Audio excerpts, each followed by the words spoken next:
All right, good evening. I apologize for us being late. It's 6:05 on March 23rd. I'd like to open this meeting up.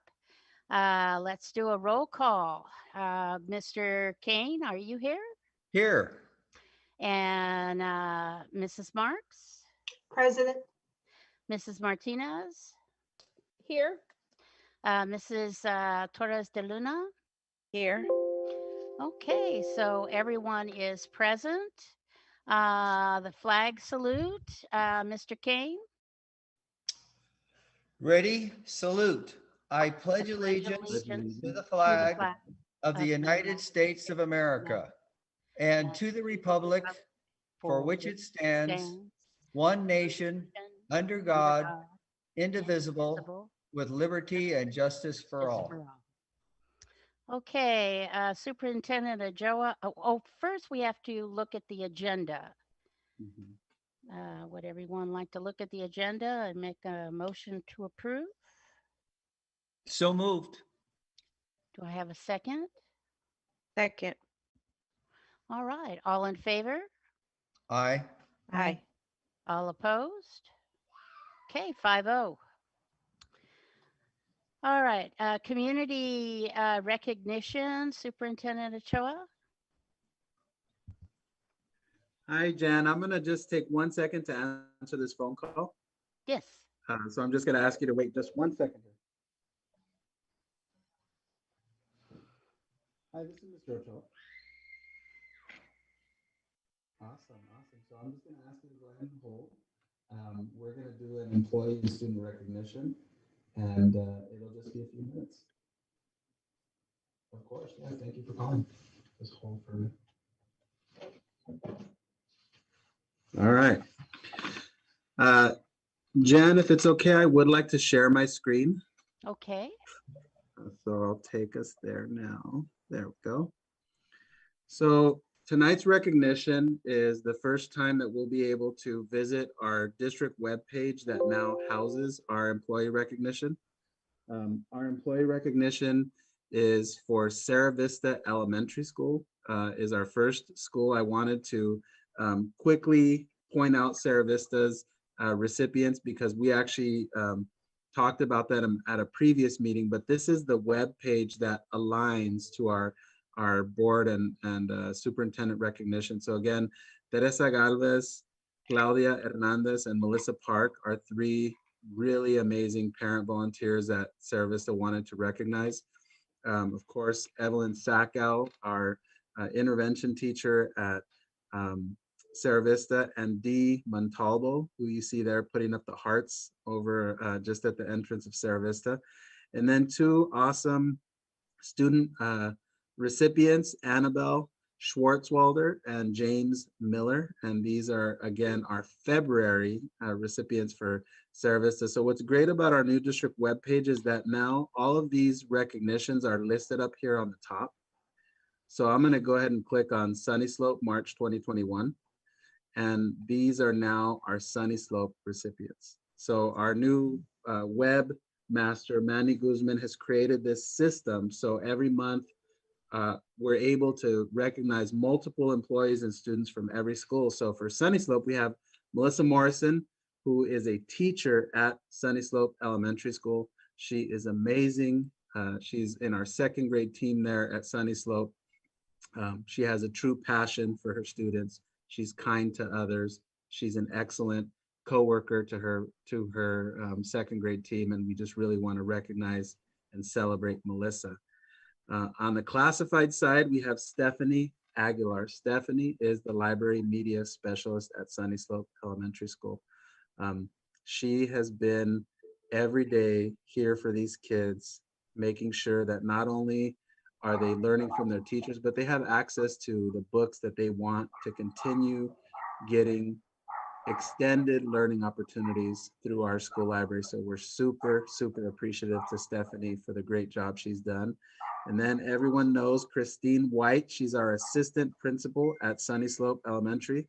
She is being recognized for her dedication, for her willingness to support every student, and for her excellence in all matters having to do with keeping the school moving forward.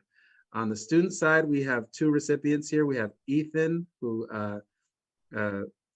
Redmond comes to school every day. He has a passion. He's on camera all day long, asking questions. He's a leader. He's nice to others. He is just a great kid. And we also have Victoria Huerta. Victoria is one of the hardest workers in the room. She's not afraid to self-advocate and will ask questions or clarify whenever she needs it. She puts in extra hours before and after school, and it has paid off. As you can see there, she's got a great smile. So congratulations to Ethan and Victoria and Mrs. Morrison and all of our recipients. Next month, we'll bring Arlo Hardin and Lad Lane into the fold. As you can see there, it's on our district website now. So I'll pass it back over to Jan for the remainder of the Okay. meeting. Congratulations, everyone. Okay, we're now going to go to page 142 in our notebook here. We're not going to do public Public comment? comment? Oh, sorry, I got excited. Jump- Yes, public jump the gun. comments. I'm sorry. We have Alright. several public comments. I think we have Okay. someone on the phone We too. have someone on the phone, if that's okay, Carla. I Yeah. have Yes. her here on the phone. I'm just gonna Yes. lower my camera so you can hear her a little bit better. And I'm Okay. gonna welcome her back on here. Thank you for keeping me on track. No problem. Hi, this is Mr. Ochoa. Can you hear me? Awesome. All right. I am going to raise up your volume, and you are on online right now with our school board, and so I'm going to turn it back over to you, and you have 3 minutes. All right, thank you. All right. Good evening, Superintendent Ochoa and Board of Trustees. Thank you for We the cannot I hear can't her. hear. I can't hear.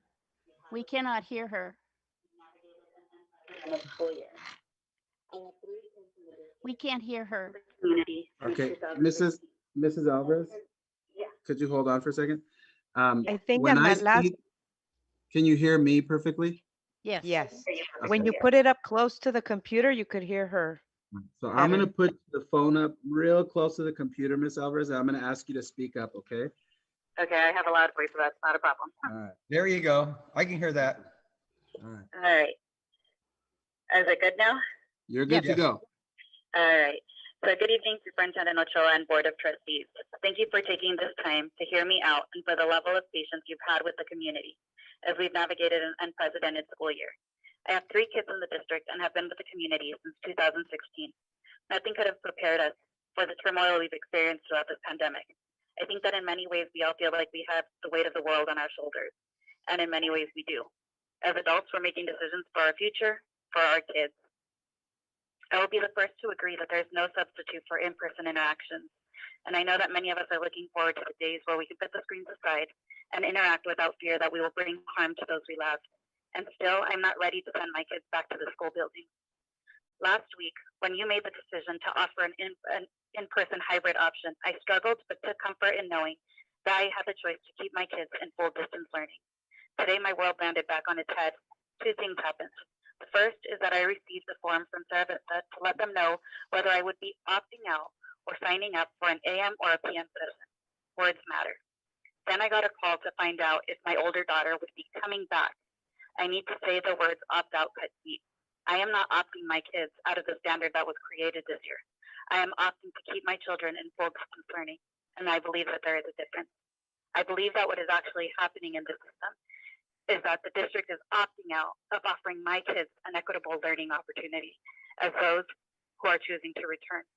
Also, I'm not sending my daughter back to school because she never left her school. She has participated in every minute of instruction that has been offered to her.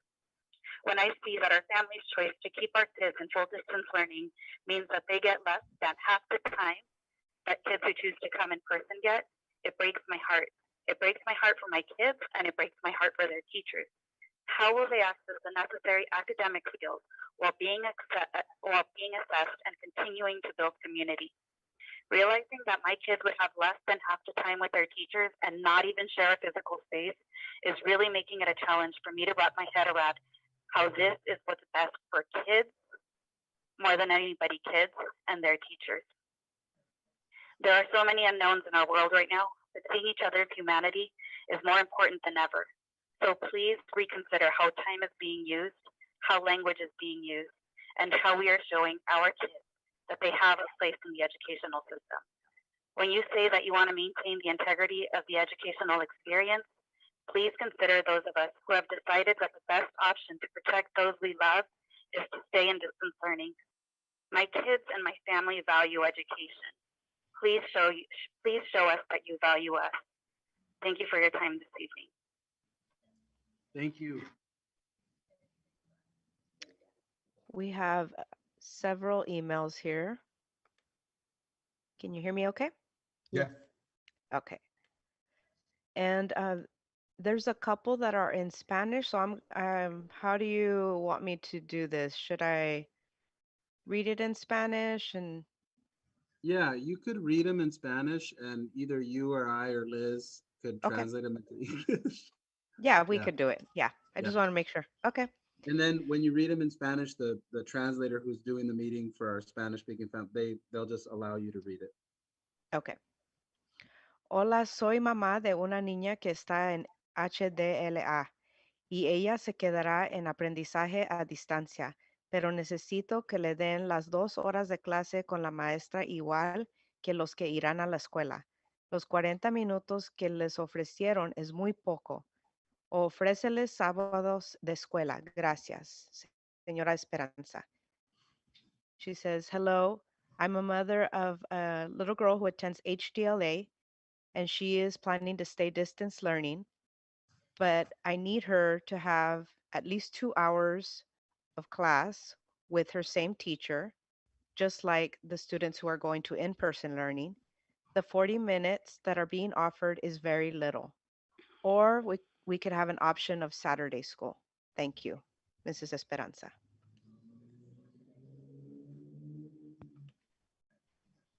Buen día, los participantes, miembros del consejo. Soy Marta Samano, la madre de un estudiante de la escuela HDLA. El presente es para expresar mi preocupación acerca del tiempo que se les está proyectando a los niños que se quedarán en aprendizaje a distancia. 20 minutos para matemáticas y 20 minutos para arte del lenguaje. Considero que están siendo excluidos del tiempo de instrucción que se les está ofreciendo a los estudiantes presenciales y no debería suceder, ya que la educación es un derecho y debe ser igual para todos. Algo que puedo proponer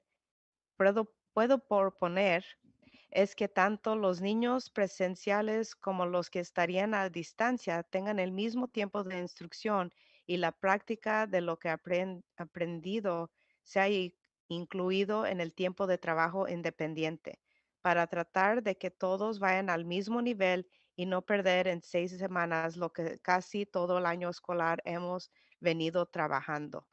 Considero que el estar limpiando y desinfectando las aulas no es trabajo de los maestros y deberían usar ese tiempo para el aprendizaje de los alumnos. Una pregunta que me queda abriera es que no sé qué pasaría con la clase de arte que actualmente llevan.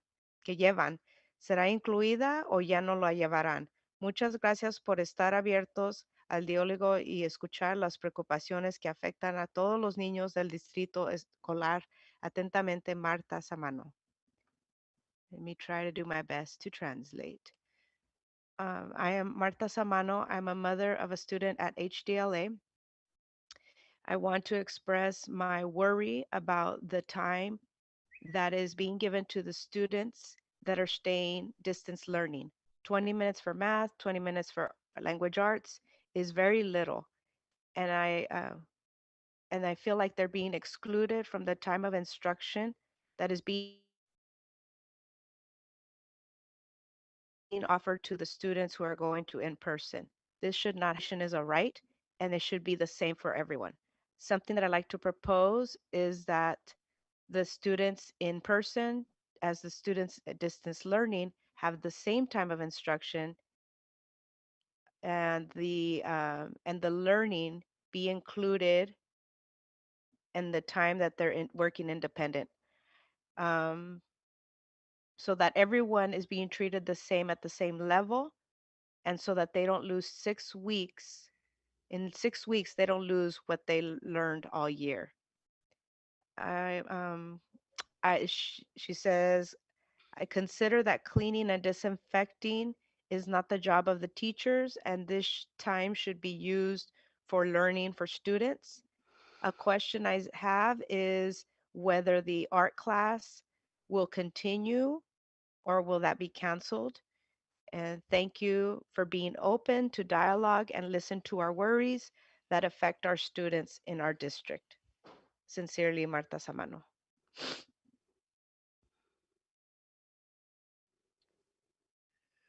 Okay, hold on a second. Buenas tardes, mis hijos pertenecen a HDLA y mi mensaje es para pedir igualdad en el tiempo de 2 horas de aprendizaje para mis hijos que permanecieran aprendiendo desde casa, para que el tiempo sea igual a los estudiantes que han decidido regresar a la escuela. Pienso que 40 minutos no son suficientes y ellos merecen la misma oportunidad de aprendizaje con sus maestras por igual que los estudiantes que si regresaran al salón de clases.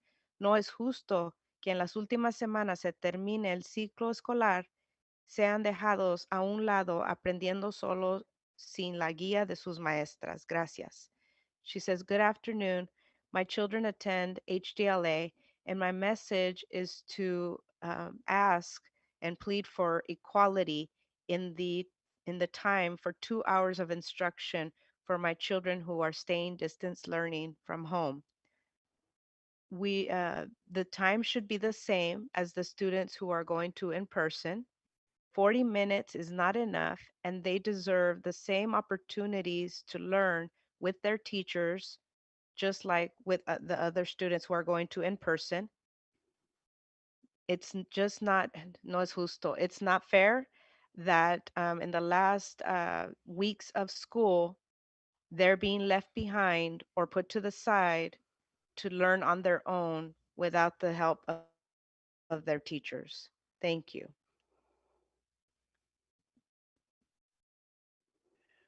Okay. Board members and Superintendent Ochoa, I would like to thank you for voting to send our kids back to school after a year of being at home. My children are ecstatic that they can return, even though it will not be the same as before the pandemic. They're happy to finally being able to see their teachers and meet some of their peers in person and to start the process of things going back to normal. Can you guys hear me okay? Yes. Okay. I am happy that my children will be returning to school. However, I am concerned about the length of the in-person hours.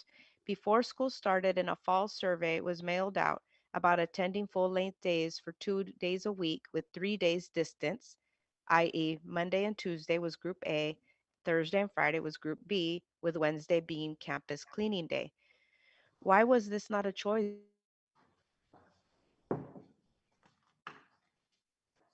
for returning this time? My main concern is for children with I myself have 2 children that do.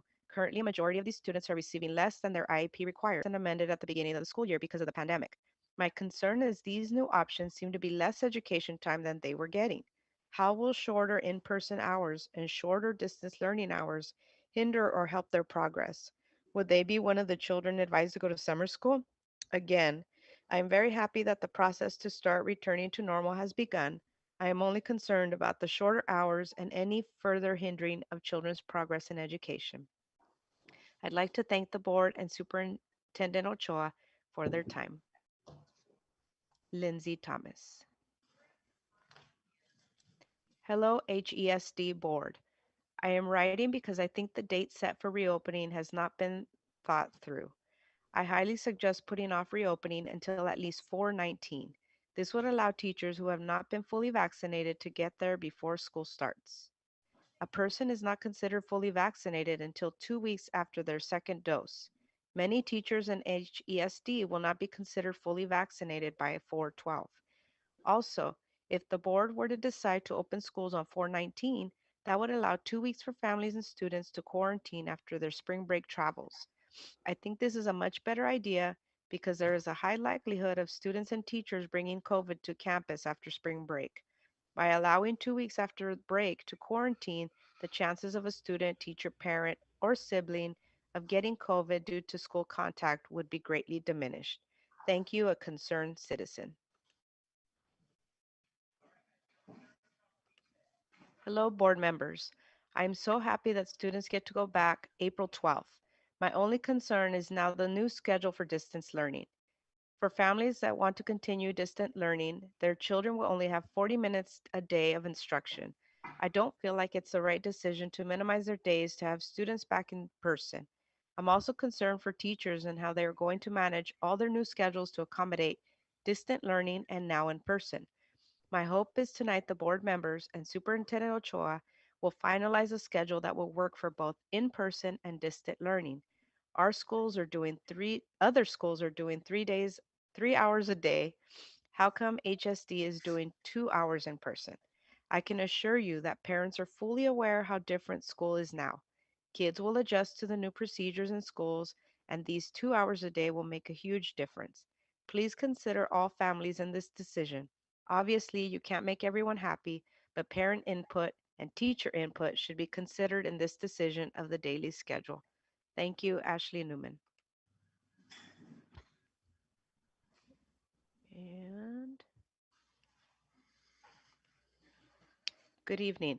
I would like to thank the board, administrators, and teachers for adjusting during the state mandated shutdown. It was hard for many families during this pandemic, to include the families of our educators. I sincerely hope we take all of this into account as we transition back into in person instruction. As a parent and member of the community, I respect everyone's opinion on whether you want to send your child back to in person or remain on distant learning platform. My wife and I asked our children which platform they prefer, and they both said in classroom works best for them. My eldest, who is going to be in eighth grade, says he wants to be in school because he feels, although his teachers are doing their best, they are behind in curriculum. He does not understand why he has to do state testing if schools are closed. My youngest son, who loves his teacher and says he wants to be a teacher when he grows up, wants to go back because he wants to learn in person. He feels he will be more successful inside of the classroom. I'm grateful school is coming back, but disappointed it is less than half a regular school day. The surveys that we get are close ended and do not allow detailed parent input. I also ask that as schools are reopening, these board meetings be open for an in person attendance like a true town hall. I believe we can safely distance and follow safety measures and have these meetings in person going forward. Finally, schools have been closed for over a year and the returning to classroom is a safe manner gives teachers and administrators an opportunity to get back into the flow of in-person instruction. It allows the district to finish strong and have a much needed win for all educators and staff to flow into the next school year when hopefully we will be back to normal. Thank you for all you do. Regards, Ryan De La Rosa.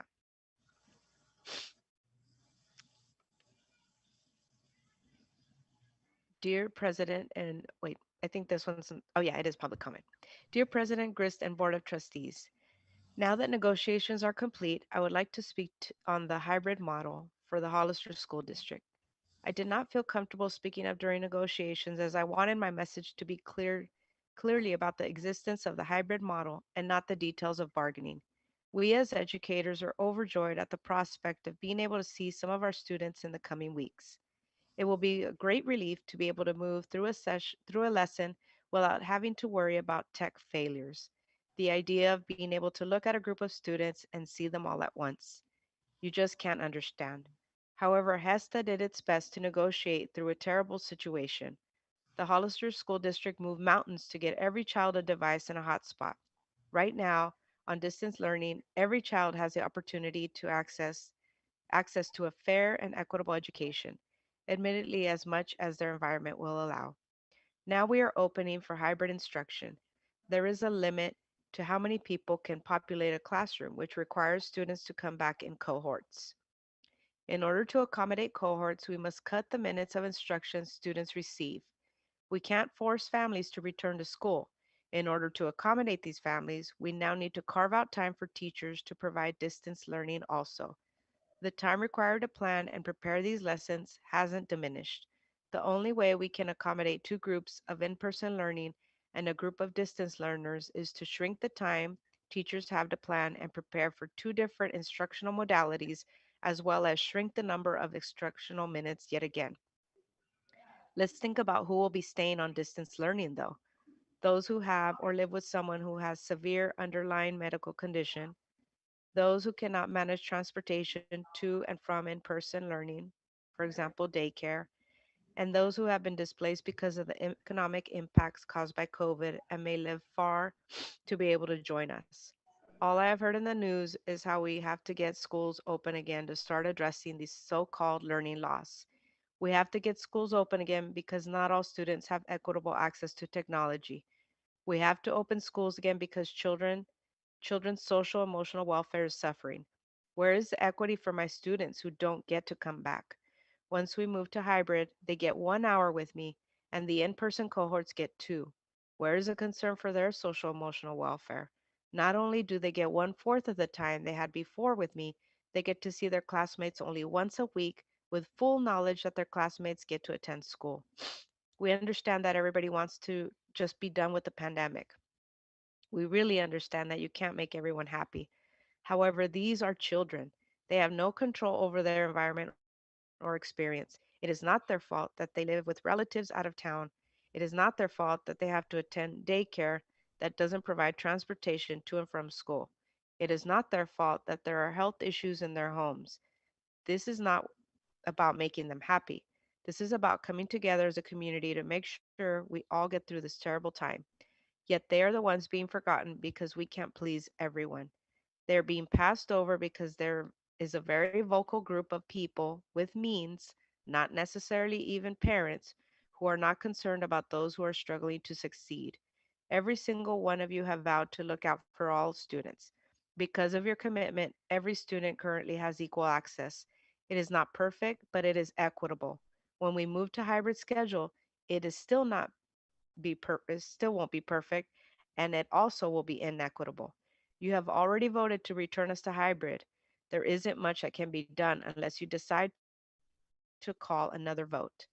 I can only hope that if the cases begin to rise again and the prevalence of the variants increases, that you think about these children who can't speak for themselves and champion them in the face of those that just don't understand exactly what business we are in here. Thank you for your time. Angela Higgins, HESTA President. And let's see. I believe that's it. Thank you. Okay. So now we go to 8A, which is on page 142. And this is a report on Rancho Santana School. And we should have our principal joining us here. Let's see here. Huh. We'll see if we can get her added on here. Our district tech staff. There she is. There we go. Promoting her to panelist now. She should join us in just a second. There you are, Ms. Dizon. How are you? I'm good. Good evening, everyone. Hi, good evening. So Jan, we're not doing consent items. you skipped over consent items. We'll need a motion for consent. Oh, sorry. Yep. Boy, I'm not with That's it. okay. I apologize. Thank you for keeping me on track. You got You a have a little good bit of a team. reprieve. Okay, for consent items, isn't it 7A to 7P. 7P? May I have a motion to approve? So moved. Second, Second. all in favor? Aye. Aye. Any opposed? Okay. So I keep wanting to go to page 142. I'm excited Like about the it. new school. Yes, you and me both. Mhm. Uh, They're all yours, Anissa. Take it away. Okay, thank you. I'll share my screen. Just want to thank you. Take this time though to say thank you for all that you do, Board of Trustees. I know it's a very difficult time that we're in, but we move forward. And so I hear you and see you. And thank again, big kudos to Diego, who is just I don't know how, I mean, I don't know. I don't even, I can't follow his train of thought, his brain. He's got, I thought I had a lot of tabs open in my head. He's Hmm. got a gazillion more. He's brilliant. Thank you, Diego. Okay, let me go ahead and, oh, can I share my screen? I think it's disabled. I can't share it. Can she share her screen, Diego? I can share it for you, Anissa. Is that okay? Yeah, Yeah. Let me do that for you here. I'll put your presentation up. thanks. Let's see here.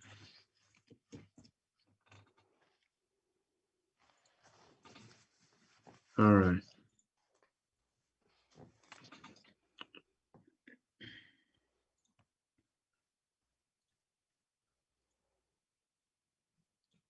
There we go.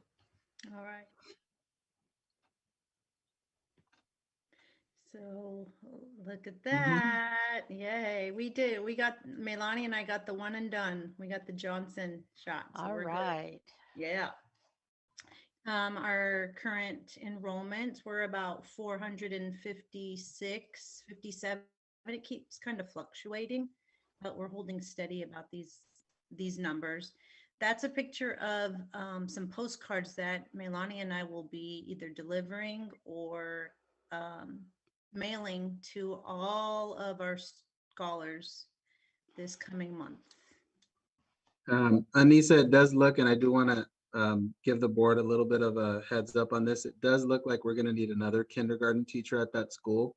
I won't know for sure for about another 5 weeks. So when that comes around about the end of April, if we in fact do need that third kindergarten teacher, we will repost that position and then go through that process again. Yeah, I'm pretty sure. Yeah, thank you for saying that because we're at 56 kinders right now, and we've got Yeah. some we know that just haven't registered yet, and of course we get that flux of registrations, the last minute registrations. So, so here we our library media specialist has been posted, and it actually closes on next week on the 26th. And we have, Miss Mailer will be on campus in April. I got to step it up because she's got lots of energy, good energy. Also, I wanted to say welcome to Maggie Medina, our mental health therapist who will be joining us on campus too in April. So we did have our first parent meeting March 11th, 467 views. I just checked, it's actually 491 views, which is awesome because that's, I know some of those account for, you know, my sister, my brother, my mom, my dad, they're all in there, I know. So not just our parents. 129 responses came back for our first parent survey. I'm going to talk a little bit about the results.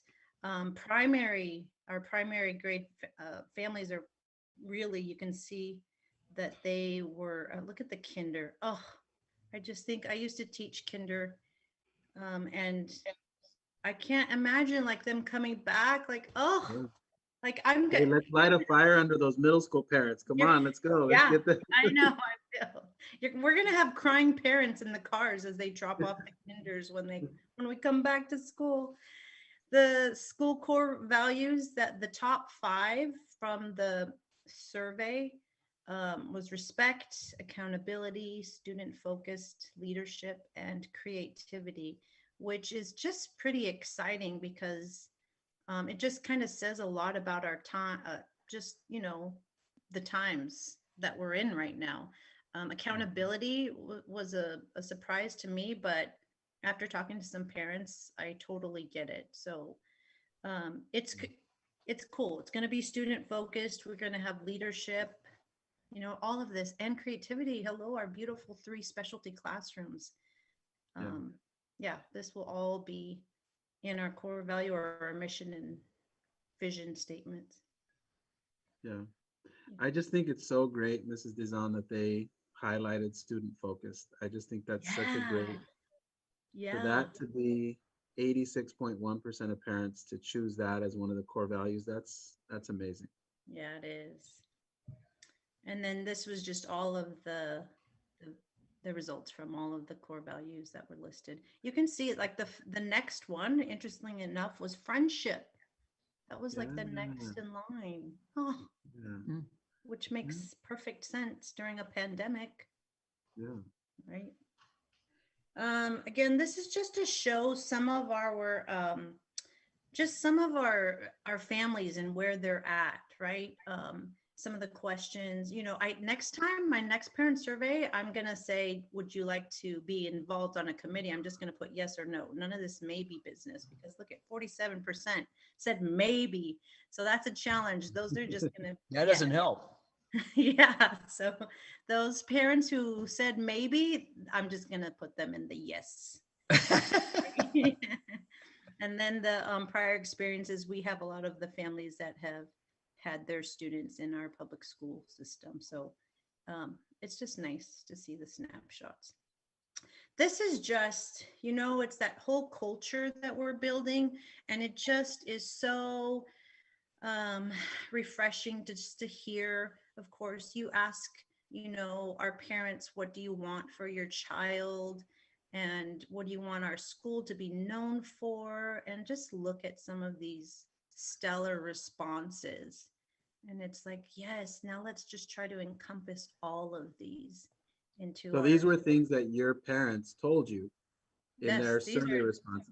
These are not things you wrote. These are no, things. these are their responses. It was a free for all kind of, you just write a free response.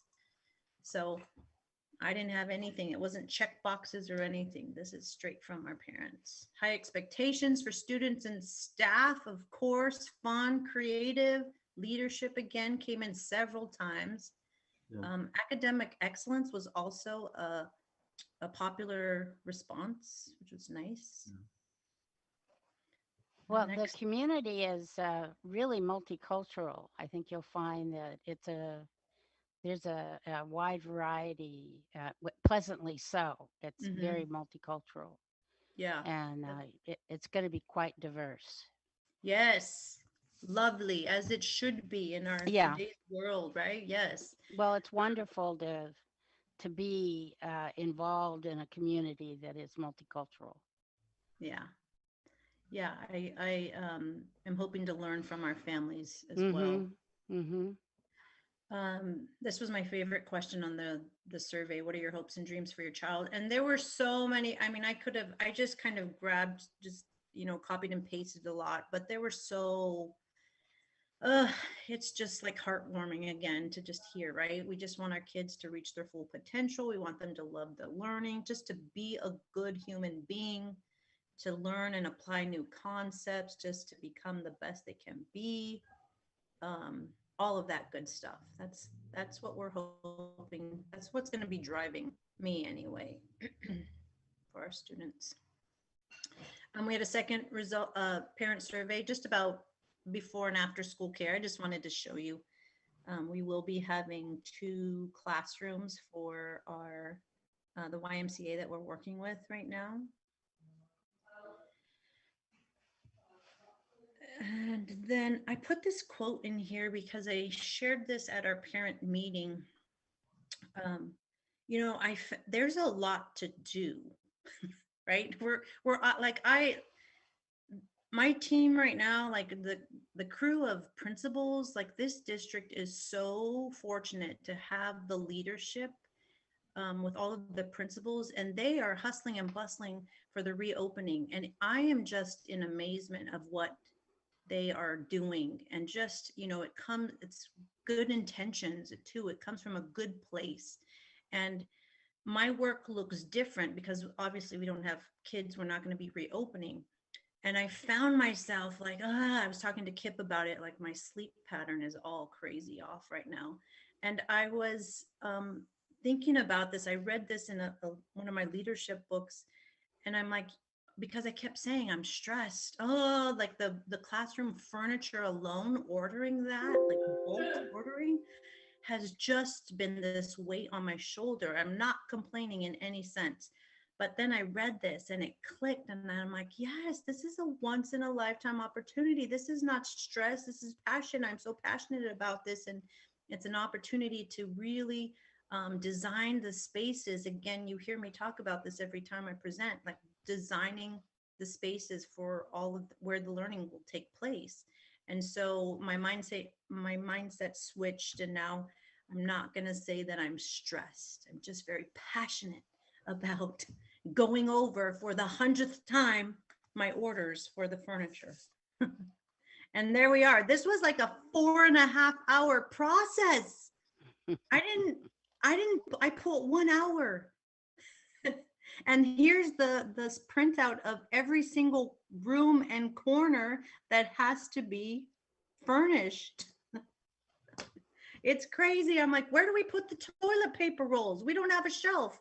Aaron, are you going to put a shelf? He's like, no, you got to order a shelf. What? How fun though. How exciting for you. Oh, it's so exciting. It's so exciting. I'd sometimes just burst into tears. Just kidding. My leadership, I have these posted in my office. They're up. It's what drives me, because at times I find myself getting caught up in all of the logistical parts of opening a new school. But in my mind, I'm always thinking about the scholars and our staff.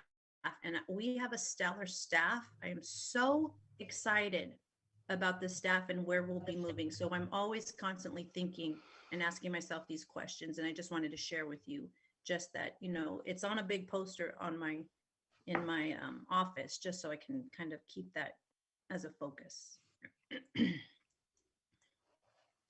And the next slide is just, again, continuing with letting you know what the next steps are for social emotional. We have, we're still, Miss Smaler and myself, we are going to the classrooms at Gavilan Hills, and we're reading on a weekly basis. That's kind of fun to see. And they're just as excited as we are for our new school. Academics, that will still be taking place with our staff. We have our first staff virtual To do so. Yeah. Steve, do you have any questions for Anissa? No, your school looks beautiful. Although I have to admit, maybe I am OCD. I did notice those lines immediately. I'm sorry. I thought I was the only one though, Diego. We'll get that fixed. How about you, Lisa?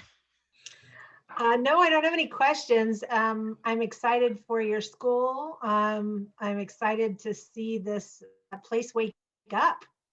I think it's going to be something to behold. I look forward to being able to see the campus in person. So. How about, yeah. How about Elizabeth? I just want to say, Anissa, how extremely proud I am. Can speak up, Elizabeth. You can't hear me? You got to speak up a A little. little sorry. louder. All right. Can you hear me? Yes. Yeah. Okay. I just want to say how extremely proud I am, Anissa, of you.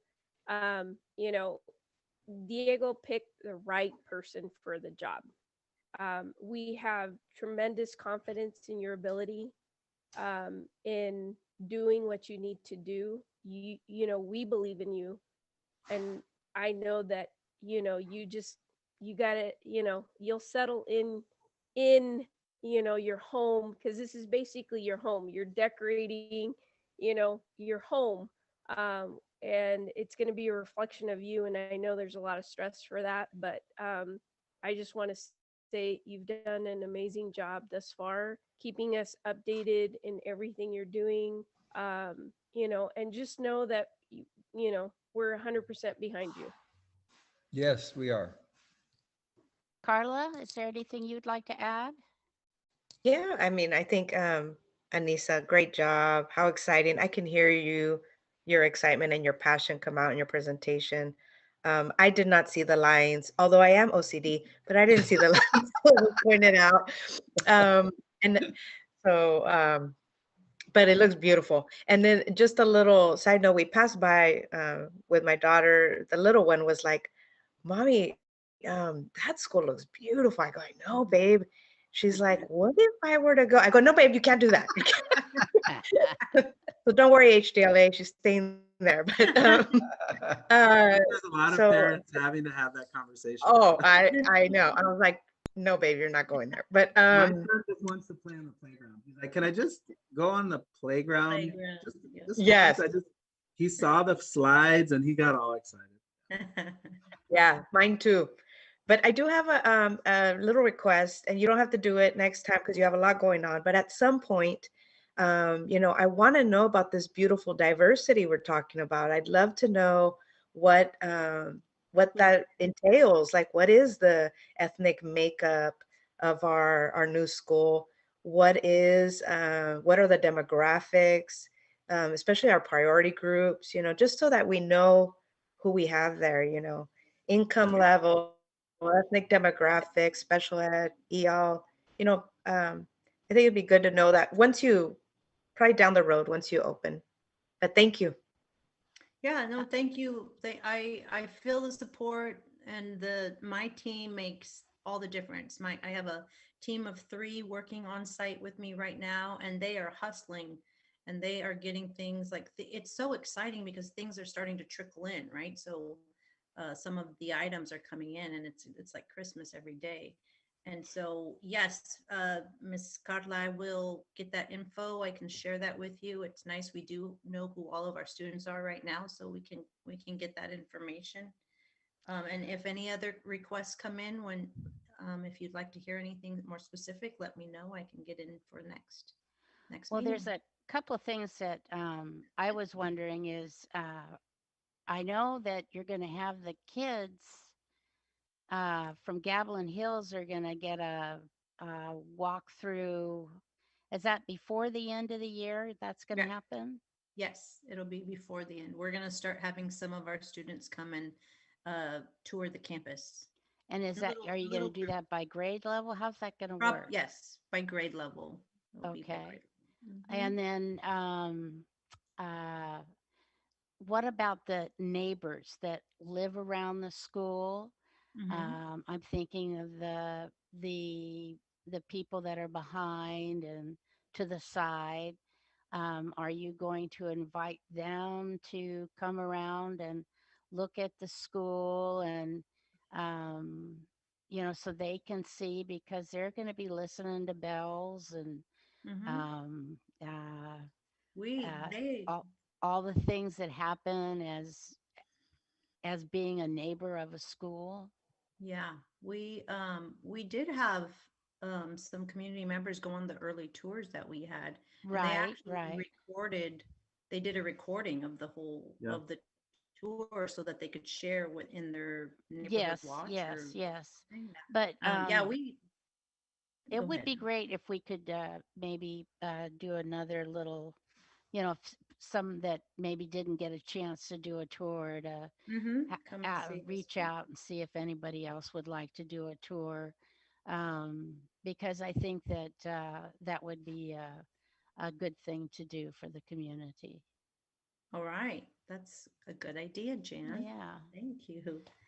Yes, We do have them. Superintendent. We do Uh, have some looky-loos already.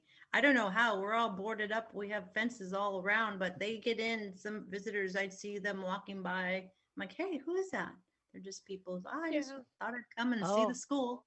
Once Yep. you're able to get up your website, Yeah. Anissa, even doing your own, like, or one of the IT people can help with doing like a little master video and putting it up on your website. that's a Just good like as your idea. entrance, you're coming into the main entrance, almost like a you know A little tour. house show showing. Yeah. How you kind of can, everything's on video now for everything. Yeah. Gosh. But I think that would highlight your different areas, your office, your library, Yes. Good a idea. grade level, just so that even though we can maybe not So, because I'm thinking you've got a lot on your plate, and as far as visits may take up time, precious time that you're just trying to get things ready. And so for me, Excellent. having a video would be, and anybody can then access it, you know, on the platform or social media platform, could just see all the beautiful things on the site without having to really be on the site, but just highlighting those key things. Yeah, great Well, idea. plus it's a new school, where to enter and how to, sign in. And Yeah, I think it would be a great idea. But initially, I mean, the first one, I would just love for them to see you know, the campus. Mhm. And then once you're getting closer to actually opening, however, procedures that you'll have for how opening will look like, you know, in August. You know, I think Right. that would be important even for all sites for us to do. But I think to showcase this one, I think a really good video would really be nice. yes, that's a great idea. Superintendent Ochoa, you had something you wanted to say?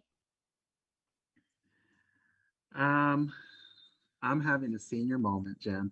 It'll come to me, and I'll squeeze it in somewhere tonight. No problem. Thank you. Welcome to the club. All right. Thank Well, you for thank your you so time. much. It Thank was you. awesome. Good It is. Just presentation. awesome. Thank you. Yes. Okay. This is Kip gonna do this, or are you gonna do this? I'm gonna 8B? do this. Yep, I'm gonna do this. I do want to comment a little bit on the numbering and lettering. The file was so big for this board meeting, I had to compress it, and it just took out little details that are just kind of wacky and unexpected. But tonight's presentation for the board is a second run of board policy changes and administrative reg changes that we are basically recommending that the board consider moving into next school year. And they pertain to chronic absence and truancy.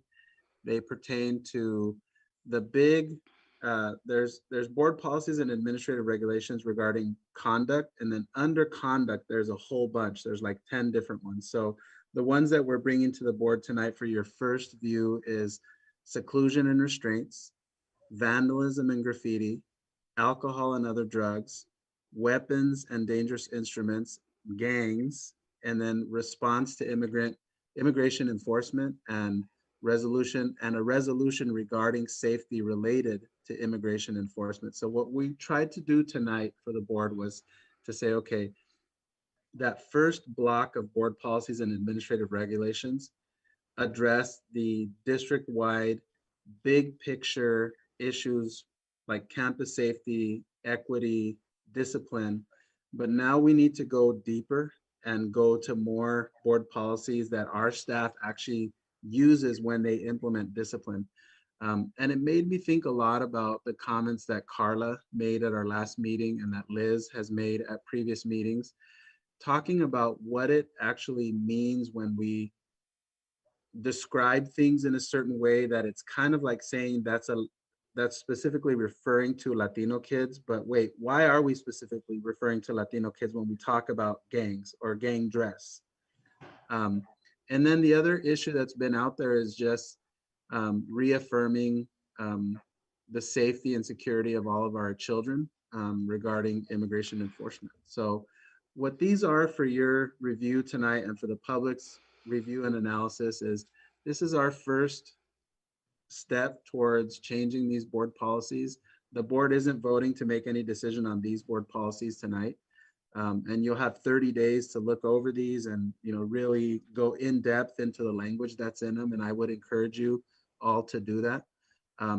But tonight I want to open it up to the board to ask me any questions on the truancy, conduct, seclusion and restraint, vandalism and graffiti, and then certainly the resolution regarding immigration enforcement. So with that, I will turn it back over to the board. I'm going to stop sharing only because I want to be able to respond if a board member wants to go to a particular one. So I'm going to stop sharing, and then when I hear from one of the board members, we can start sharing again.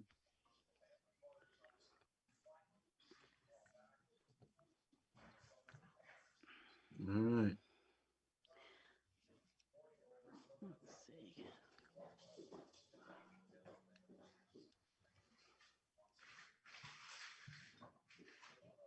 I only had one comment on page 176, and that was to take out secondary school and I see it. make Yep. it 7th to 8th grade, and then another reference to secondary school. It's on page 176. But Yep. I felt that everything else was appropriate. Yeah.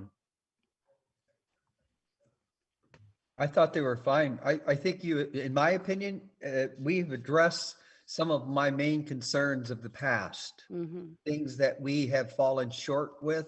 This has done a good job of addressing those. So I was really happy to see that. I felt the same, and I was glad that you had included the immigration pieces. I Hmm. hadn't even, we were talking about the different topics last time, but in light of what's going on right now and potential, I mean, we don't know what's going to happen with the immigrant children that are being detained. They're talking about Right. possibly opening something up in San Jose or in Mountain View, right? So we don't know. And I'm glad that we're being very sensitive to our immigrant families. And I'm glad also I was noticing in the reading, it's not also to not stereotype that the immigrants are not just Chicano Latino, Right. right? Immigrants from all different places. So thank you. Carla, if I can share, I want to pinpoint one paragraph that we added to the alcohol and drugs that I think is very important. Are you on 177? I'm on page 177, and what it used to say is the district staff shall intervene whenever students use alcohol or illegal drugs while on school property or under school jurisdiction. And then what it indicates is staff members who have a reasonable suspicion that the student may be under the influence shall immediately notify the principal. And so what we added was this paragraph that basically said that staff shall recognize the use of alcohol and other drugs as a health issue as well as a potential sign of an underlying need. Mhm. In other words, it's not just behavior. I didn't just bring alcohol to campus so I could get, drink on campus. There's something else going on there. There's some Yes. trauma there. So I just wanted to pinpoint that paragraph because I think it says everything that we believe as a team, which is we need to be putting in interventions so that we can increase their engagement rather than exclude kids from learning, so that they can receive services from trusted adults on campus and receive counseling and referral for substance abuse treatment, which was not in our previous policy. So I'm real proud of that particular paragraph because it basically says we want to understand what these children are going through instead of we discipline kids when they use drugs or alcohol on campus. I appreciate that so much. And just, to share in my work, the parents that we work with sometimes that have had substance abuse for years, they say, you can't hear me? No, we can hear you. Oh, We can okay. hear you. They say that that they started when they were teenagers. They Mhm. started using when they were teens, right? And just recently, one of the parents, we're also trying to do racial equity work where I work, and one of the parents said, it's not enough that you send me to a drug class or you ask me to do drug testing. You need to deal with why, exactly what you're saying, Diego. You need to deal with my trauma, with the root cause of why I'm using. And that's what you're talking about here. So I really, really appreciate that. Thank you. That can also be said about the truancy, the first two we mentioned. That is so important. If they're not how can you find out what's wrong unless they're in school? And the only way to do that is to try to get them there. I was glad that you let off with that, because to me, we can't do anything unless they're in school. We have to get them in school. And that, to me, that was number one. And there's reasons why they're not. It's not because they just don't want to go to school. I don't know of any kid that just said, oh, I don't want to go to school ever. There's a reason why they don't want to go to school. Let's find out what it is. That's right. Yep. Yeah. Yeah, And I I really think, think we're on the right track. Yes. yeah, I do want to take this opportunity to again thank our team of people that are working so hard on this project of Diane Ortiz with Holster Youth Alliance, Crystal Lamanto with the county office, Kip Ward, our director of student services, Jose Martinez Saldana from Youth Alliance, Rigo Jimenez from Youth Alliance. I mean, we have some really committed, very, very, very strong, committed people that are doing this work. So the takeaway from the group work is that they really feel that the board's action to approve these board policies, it's like the roots. Once the board is willing to approve those board policies, we can grow, we can build on top of that. But it's your action to approve these policies that is ultimately going to make it stick and going to make it permanent. So to the board, just thank you for being willing to consider these kind of changes. I did have a question though. When I was reading it, I thought, we're doing all this, it's great, but in years down the road, I'm assuming people could change this, right? Absolutely. And so my worry, is there a way to put in place, like before any of this changes, that they have to consult with the task force or that they have to hold a town hall? Is that possible to implement? I don't think so. Okay. The hard part there, Carla, is that if the board wanted to, say, for instance, approve a policy stating that, another elected board could just delete that policy. So it would negate it. Ultimately, I think what we're talking about here is the changes that the board is considering, the work that the board has asked us to do is fundamentally going to make our schools more fair and more just for children. And more kids are going to be in school more often, and more children are going to learn, and we're going to have less kids in the criminal justice system, and this community is going to benefit tremendously from these changes. Because this is not like, I'm not asking the board to adopt a reading program or to buy instructional videos. This is like substantive community change. This is taking hundreds of children who would otherwise end up in the back of a police car and saying, we're going to act differently at this level when these kids are in those, like you said, Carla, they're in those formative years, where if we can keep them out of the system and keep our children in tutoring classrooms instead of detention halls, keep them in Saturday scholars instead of in a youth lockup, we've done something really incredible. And I don't think it will change, because I think it's one of those like line in the sand kind of changes. Like 2021 was when we decided to really disrupt the school to prison pipeline. And, it's now 2029, and hey, it was a big change that we went through back then, but look at where we are today. And those kind of changes, Carla, they're really hard to undo. It would take. Yeah, I was going to say that once something is a success like this, why would people change it? I mean, what would be the emphasis? Why would you want to change it? Especially since it would become popular with the public. And if we do this right, it should become very popular with the public. So I unless something horrible happens, I think once it's in place, hopefully it'll stay. Well, the other thing is that the 5 of us did not write this. The community wrote it. Right. That's right. We didn't write it. It was the community with the leadership of Superintendent Ochoa who wrote these policies. It didn't come from us. And so that's a big difference too. We just approved it and said, yes, this is what is good, because it's good for the children and it's good for the community. And so that makes a big difference. It's not like the five of us sat down and said, "You will do this." No, we didn't do that.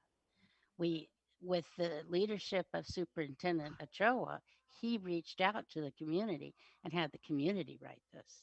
That's a big difference. Yeah. It's huge. Okay, so I think we should go to 8C. This is just a discussion item, so should we go to 8C, which Yes, is report on district attendance? we can do that.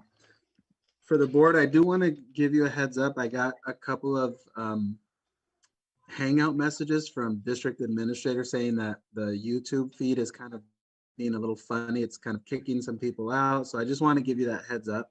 I'm going to try to present a little bit less because they said it started to happen when I started presenting my screen.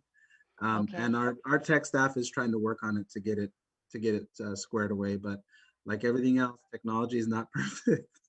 Yeah, So because we I do only have see these. 9 participants, which is really low for one of our board meetings.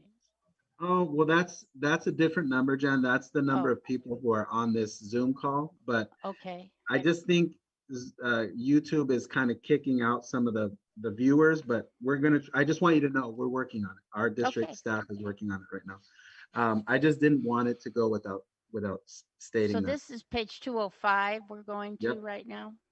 Page 205, and I'm going to present my screen. It's short and sweet. There's two things that we're going to present here. So our first is, let's see here. Let me go. One more time. All right, so one more time. Share screen. There we go. All right. Here is our attendance data, beginning of the year through the end of February. We're still in calculating March, so we'll have, obviously an update for the board down the line there, but attendance is sort of right around where we have had most of the school year. There hasn't been a big change there. I did receive an email from one of the board members asking about some data on our RISE Academy, because RISE Academy works a little bit differently, where it's more completion of work based and less logging into the meeting on certain dates and times. So I want to share that with the board as well.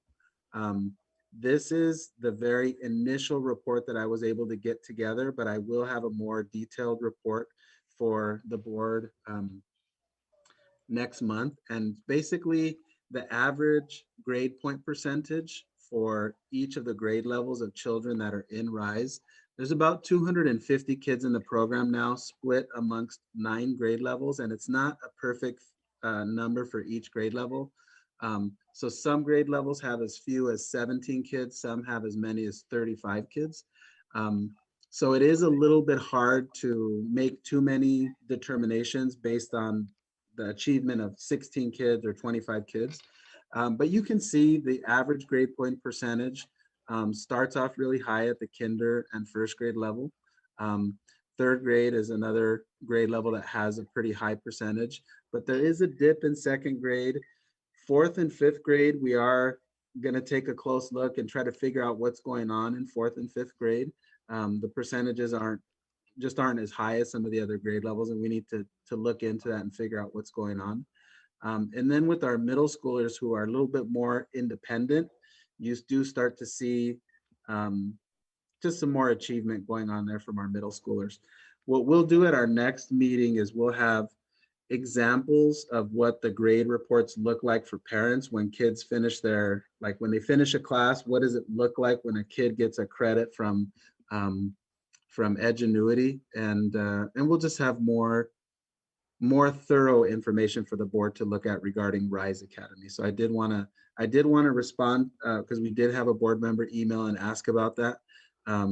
And I want to assure the board that our next meeting will have a much more comprehensive report for the board, because we do expect going into next year to continue to offer the RISE program. Right now, our projection is that we'll have 3 teachers in the RISE program, but that might increase to 4 or 5 or 6 as we approach the first day of school. Yeah. So I'll stop there. I'll stop sharing there and open for any questions the board has. I do on the RISE, and I know you're going to do a presentation, but just something information to know is are the RISE students also getting recognized for their achievements? You know, if they have perfect attendance or honor roll, and then you know, has there been any way to have them do any of the other activities that other students have had the opportunity to do? So those would be my questions for consideration. We can follow up on that for sure. I have a Steve? question. Could you explain the percentages? I'm not exactly sure what you're talking about there. Let's say 80%. Does that mean 80% of the work is done? Does that mean they're attaining 80% of the material? What does that mean? It's the second. So the percentage refers to the like a competency-based percentage. So when Okay. if you have 10 kids who took that class, it's not telling you the individual grade of each student. It's telling you the average of I all the see. students in that. Okay. And I get that's it. why it's a little bit different, because if we were reporting grades at a middle school, we would tell you there were 700 kids at Rancho. This is how many A's, this is how many B's, this is how many C's, this is how many D's, and how many F's. And you would figure out, oh, that's 36 kids had an F and 126 had a C. And, you know, you could start to kind of scale it that way. But with Edgenuity, it gets averaged in a little bit differently. And what I want to do at our next board meeting is just give some of the actual reports so you can see what it looks like in the system. Because I think our experience has been a good one with Edgenuity. So I think our intent is to continue on with Edgenuity next school year, and we'd bring that to the board sometime in June to sign that subsequent contract for our students for next year. And hopefully once the board gets an opportunity to see the kind of thorough, detailed reports that parents get once their kids earn a credit or finish a class in Edgenuity, that you'll be in favor of it and want to continue with that program for next year. Thank you. Not having looked at the program, but having looked at a lot of expository text, and fourth and fifth grade is when it gets introduced, I would say that they're having problems with expository text. And that's where the district needs to look at how they're getting prepared for it. And that to me is where the red flag is. Yeah, Right on Elizabeth. the button, Jen. Well, for me as well is just like other students who are struggling, what to Yeah, speak support, up, you know, Elizabeth. what tutoring is available for these kids. So just as other kids that, you know, may need that extra support, we need to offer them the same level of support that others may need that are in the classroom setting. Yep, I agree. Okay, now we're on 8D, page 206, report on hybrid in-person instruction. Thank you, Jen. Mhm. Tonight's presentation is an opening, an opportunity for the board to have a conversation, to have a discussion about our readiness for hybrid in-person instruction. The district, as you know, is in a position where we're weeks away from offering hybrid in-person instruction. All of our school sites have their PPE in place. All of our school sites have their staffing in place. All of our school sites have schedules and videos being made, presenting those to parents. We are, as you know, in a situation where by offering hybrid in-person instruction, a couple of things happen. One is that you have families that have been pining for in-person instruction. And so they're thankful and they're grateful. And at the same time, they ask the very logical question of, why is it 2 hours and 10 minutes instead of 4 hours or 5 hours or 6 hours. At the same time, you have families that have been on distance learning and have had a positive experience and saying, our distance learning is going to be 1 hour. Our current distance learning is 3 hours and 30 minutes. And it is one of those stuck between a rock and a hard place scenarios where, for reasons having to do with the accessibility of the same teacher with the same students, we adopted a plan where the teacher would basically have children who come to school in person, and within their class, depending on how many students are requesting in-person instruction, they would have the students at home on distance learning who are their students. So there aren't examples of kids who have teacher A from August until April 12th. And then on April 12th, they have to switch to a different teacher. So we adopted a program where they basically stay with the same teachers. But doing that caused us to confront the reality that when a teacher has more than 15 kids in their class that are requesting in-person instruction, then that causes a breakup of the teacher's day into an AM session for elementary school, a PM session for elementary school, and a separate distance learning session for elementary school. And that it's happening at a time where the classroom also has to be sanitized, because we have to greatly prioritize the health and safety of the employees at the school. So when the AM session students are going out to the edge of campus to get picked up or to walk home, we need to have our custodial staff sanitize those classrooms, because an hour and a half later, the next group of kids are going to come in. But we also have to give our employees a lunch break. And they, on a pretty regular basis, teachers take their lunch break in their classroom. But this is going to be a year where that's not going to happen. We are going to need them to take a lunch break out in the quad or in the staff lounge, because we're going to be sanitizing their classroom while the lunch break is happening. But they also have to teach distance learning in their classroom. So we have to time it where Carla's AM session ends at 10:15. So she's walking her kids to the front of the school to make sure that they get up there safely. The custodian's entering your class at 10:15 in 5 seconds and using our mister to sanitize your classroom. And in 2 minutes, the custodian goes next door to Mrs. Martinez.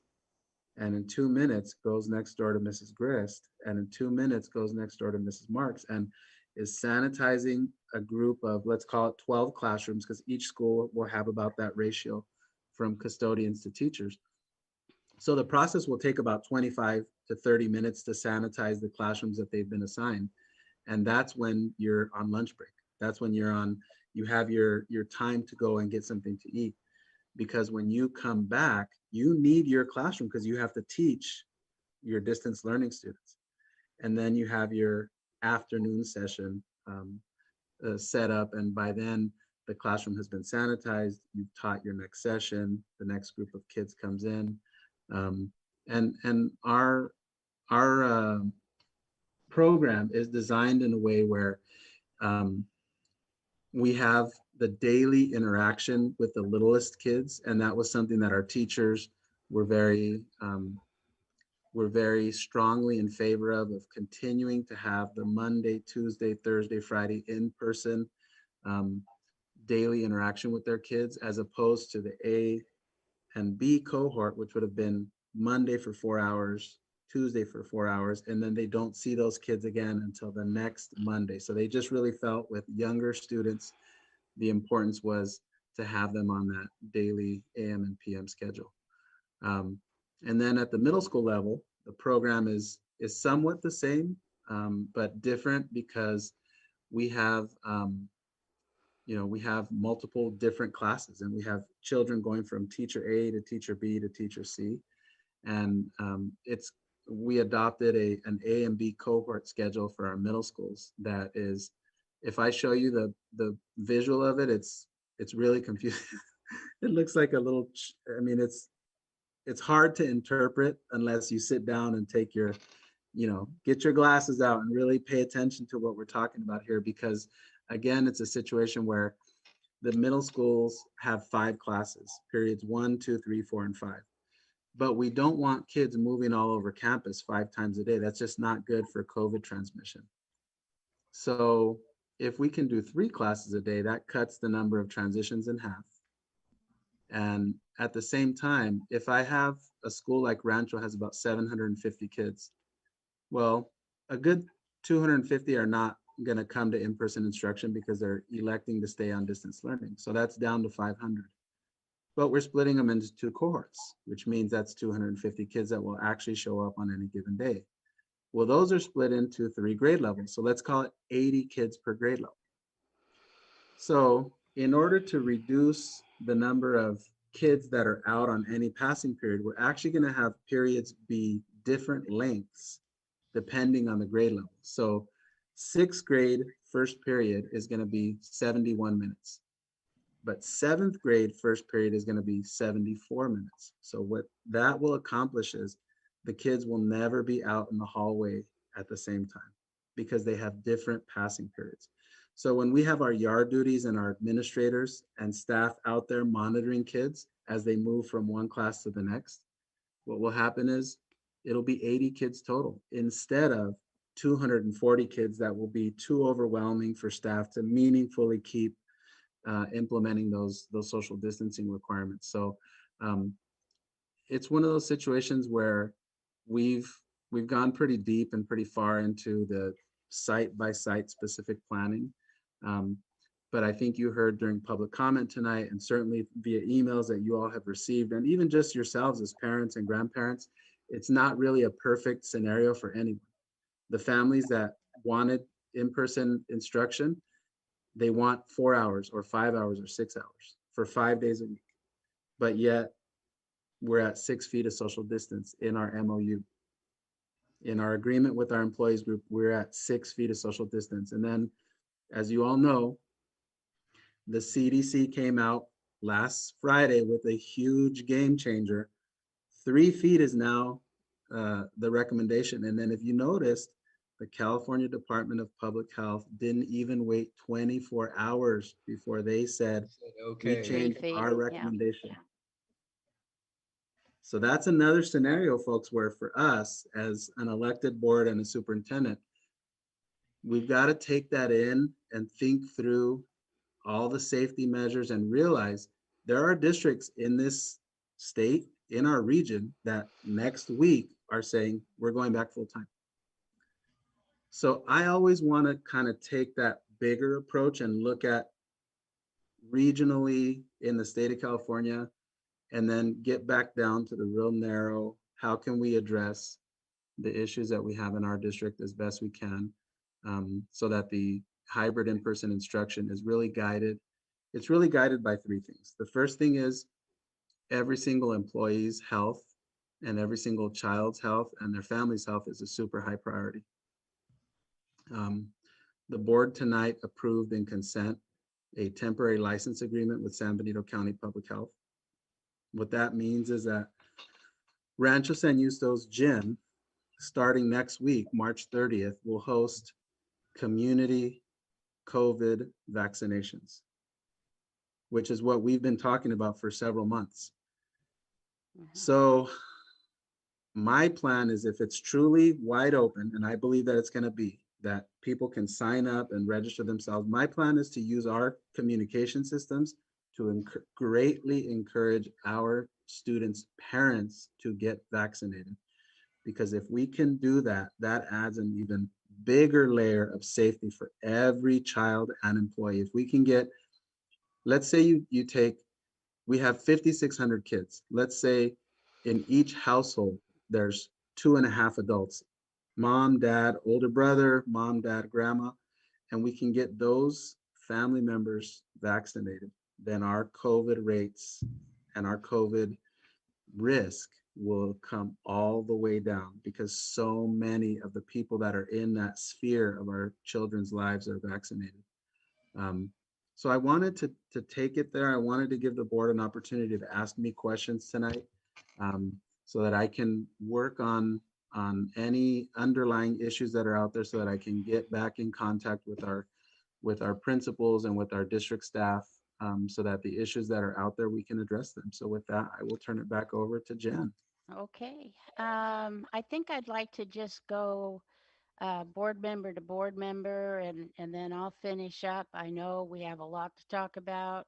I know I do have a lot to talk about. So why don't I start with Elizabeth, and why don't you tell us how you feel? I'd like everybody, though, before we start to discuss, that every teacher works a 7.5 hour work day, and their lunch is included in that 7.5 hours. That's their contractual workday. Go ahead, Elizabeth. That answers a Okay, lot. we got to hear you. We got to hear you. That answers a lot. Because I mean, what people are asking for on long distance is that equity in time. And if I had a child who was on long distance, I would be asking for the same thing.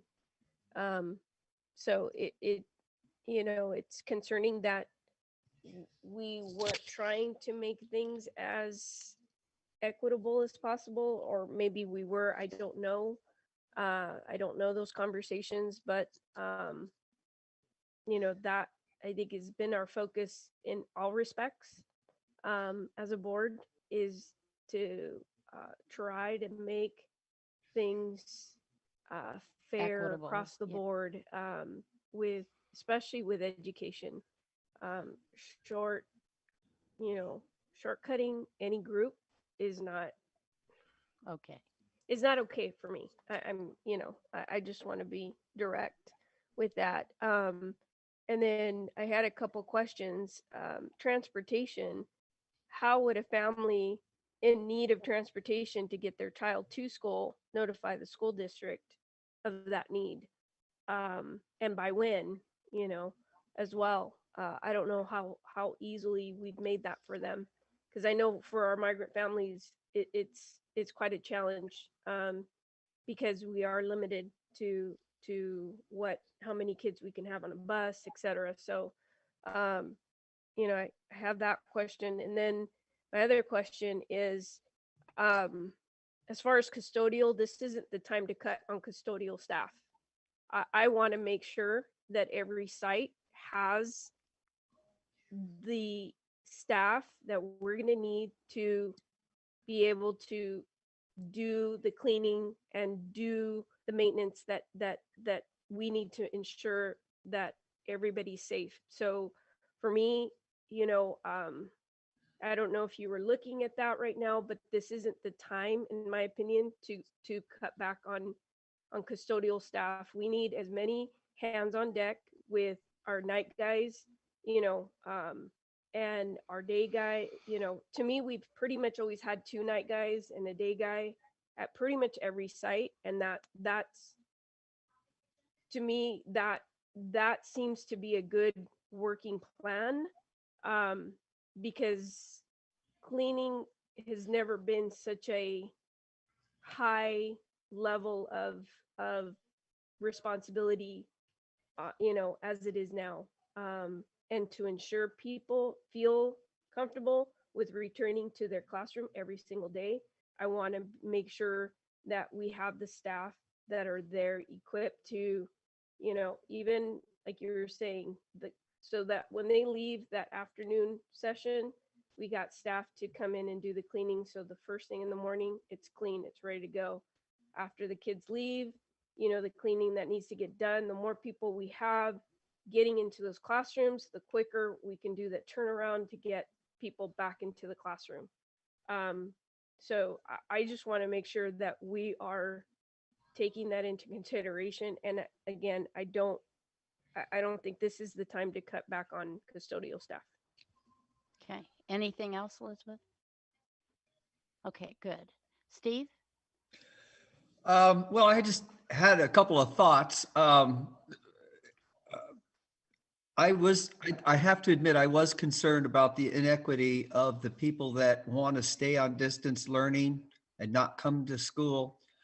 I agree with the parents there that that's not right. But what I was thinking is, would it be impossible to have those kids that are distance learning now just distance learn and attend distantly the class that they're already in that's in school? And the teacher, it might be, again, I don't want to put too much on the teacher, but technically you're giving a lesson anyway. Is that possible? I mean, you could do that both for the morning and the afternoon. They really wouldn't be teaching anymore. It's just a suggest something that came to my mind when I was listening to those, because I do feel bad about those that wanted distance learn. Some of them doing so well. I'd hate to interrupt that even for 6-7 weeks. So is that a possibility? I'm asking the question. Superintendent Ochoa? Yeah, I think logically you would say, let's bring a camera system in and have the teacher present. I think, I won't speak for the teachers, but I think the idea of trying to teach 15 kids in front of you and also teach 7 kids at home or 4 kids at home who are not physically in your presence, but are theoretically like on a Zoom screen like this. I think that's a pretty difficult thing for a teacher to pull off simultaneously, where they're able to answer the questions and involve children that are paying attention or participating via a webinar system like this. I think you got a commenter there, Steve. So I think it's possible. We have had a couple of teachers who have asked actually if they could do that. They were interested in doing something like that. So we've gone that route with teachers who've asked. As far as making that change, it would require sitting down with HESTA to talk about that. So I could definitely reach out to them and have that conversation with them. Yeah, but I think ultimately what it boils down to is for the teacher teaching this 13 kids or 12, however many kids are physically in front of them, and the additional 5 kids that are at home, is it possible to teach all of them in a way that meets their needs? Versus when I log in with my distance learning kids, I have 5 kids and I am teaching 5 kids for an hour. Right. During distance learning, the teacher's teaching 24 kids for 3.5 hours or 3 hours and 45 minutes. So I think it's a matter of it's obviously less time, but it's also offset or managed in a way by the greatly reduced number of kids who are on screen at the time when the teacher is giving that instruction. Well, yeah, we just don't have the technology right Well, now. I was going to say, because I did see on 60 Minutes, I think it was a high school teacher. It was, I mean, he had talent, believe me. He had this one screen with his distance learning up there, and then he had his regular kids in the classroom, and he had names for each one of them. He had names for the distance learners, and he had names for the in class, and then he'd basically go back and forth. I mean, Yeah, we don't have that yet. it'd take a special talent, and you would need the technology, but You're right, which we don't I've have. seen Yeah. them try to do it. Yeah. Yeah. Lisa, what do you think? I think so much. I'm with that we need to be more creative. Okay, look, I get that it's hard for the teachers. It's going to be hard for the teachers no matter what, because now they're adding in in-person kind of learning. So probably copies of things, et cetera, et cetera. And then also trying to figure out how to teach those kids who are at home 24/7 still. And there's 2 different ways of learning now, right? But I could see they're talking about what were the 2 subjects that would be at home, language arts and whatever. Right. So what if for language arts and math, those are the only times that those students are in the quote classroom with the other students. So it isn't the full day, but they come in for just that part of it, so that then when they're not in class, when they've got their dedicated teacher time, they can spend it on a different subject. I just feel like we could, think more creatively, or the teachers could think more creatively about how to do that, because it does seem, because it's 4 days a week, right? It's 4 days a week that's incremental, that those distance learning students are losing time with their teacher. That doesn't seem fair to me from the outside looking in. And Well, it's all done in the spirit of, a lot of these parents are having their kids stay home because they're trying to either keep their children safe or keep themselves and their families safe. And so why not try to think outside the box? Maybe even, ask these parents if they're willing to switch a teacher, if they could get a full distance learning teacher for some of these other teachers who aren't ready to go back in the classroom either, to redirect. Yeah. If you Carla? recall, Go I ahead. do want to add this to the conversation. If you recall, at the beginning of the year, we surveyed parents and said, at some point, we believe that we are going to open for in-person instruction, and it will be hybrid in-person instruction. So if you feel that your child needs online instruction, please sign up for the RISE program.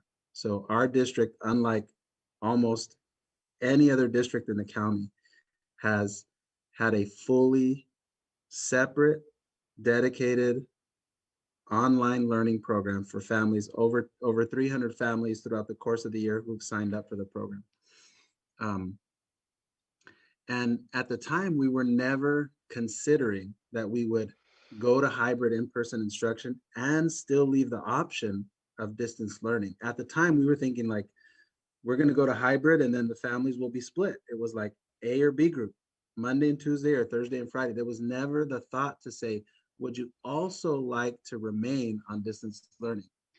And I do want to inform the board, many other districts, including districts in this county, are asking parents to choose, bring your children back or sign up for independent study, which is 0 hours a day, 0 minutes a day of instruction. And it's a simple turn in assignments and I grade them and give them back to you. I meet with you for 30 minutes to give you assignments once a week at the end of the week. Yeah. So this is a situation where it would have been, if you think about the amount of time it takes to get your child ready, get your child to school, pick your child up from school, take your child back to where they're going, we really felt like 2 hours was sort of like, it has to be 2 hours. It's kind of how we looked at it. But when you do that, you sacrifice the distance learning time has to come down. And that ultimately what it ended up being was the 2 hours of the in-person instruction, the 2 hours of the AM in-person instruction, 2 hours of the PM in-person instruction, and then for elementary grades and TK through 8s, 1 hour of the distance learning time.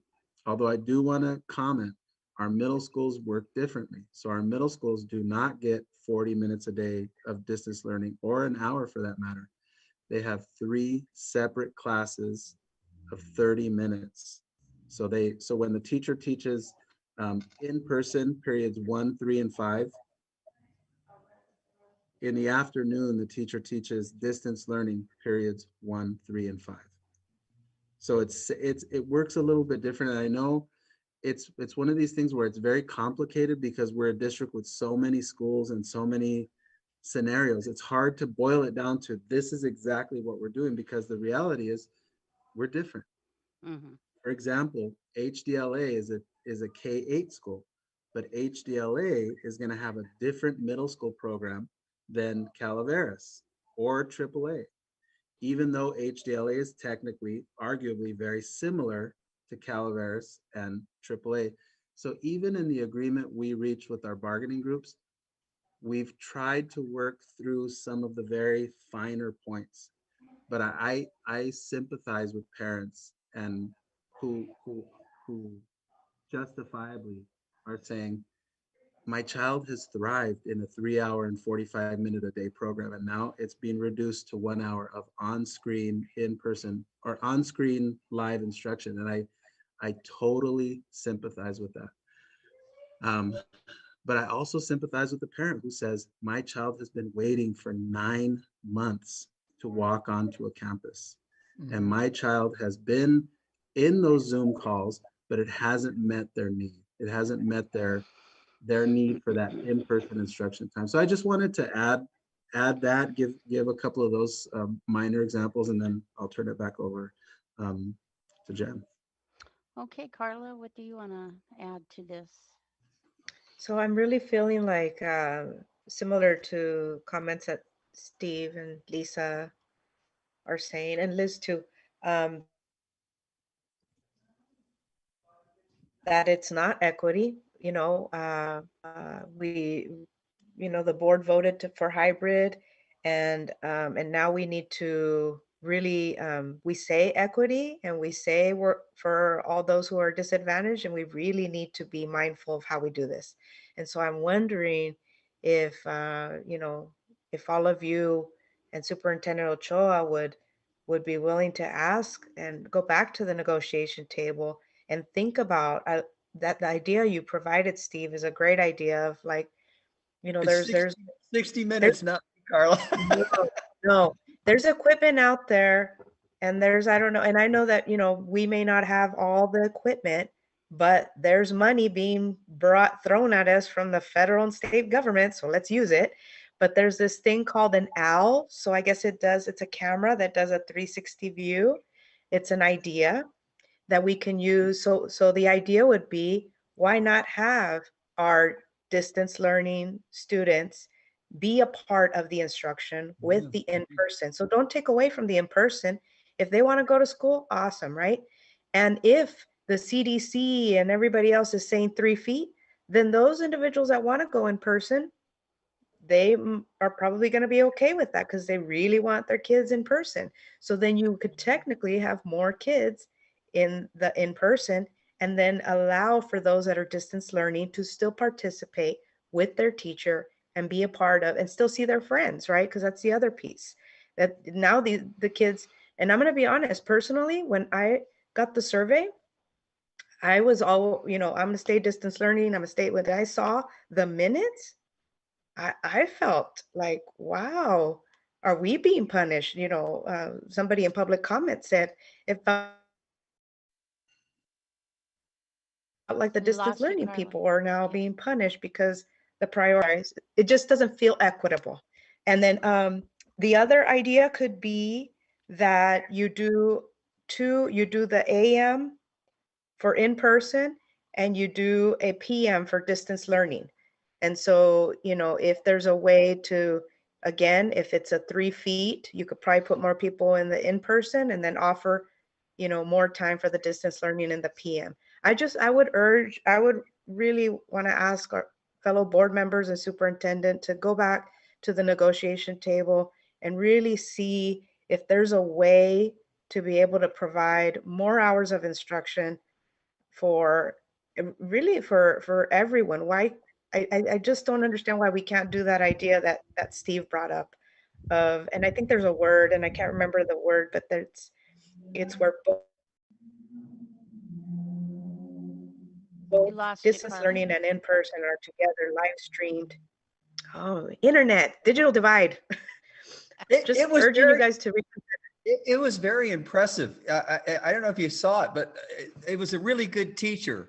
But it was great because I felt good for him because you're in the classroom and you're involving all the kids you had before. It's just a little bit different environment.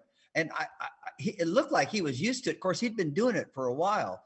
But I realize we don't have the technology yet to be able to do that, but it's not something we should forget about. Why don't we have the technology? The teachers have been, I don't understand that. The teachers have been live streaming classwork instruction this whole time. What would be the difference if they have their computer and then they have their students? I don't think that that's a barrier. But that's me.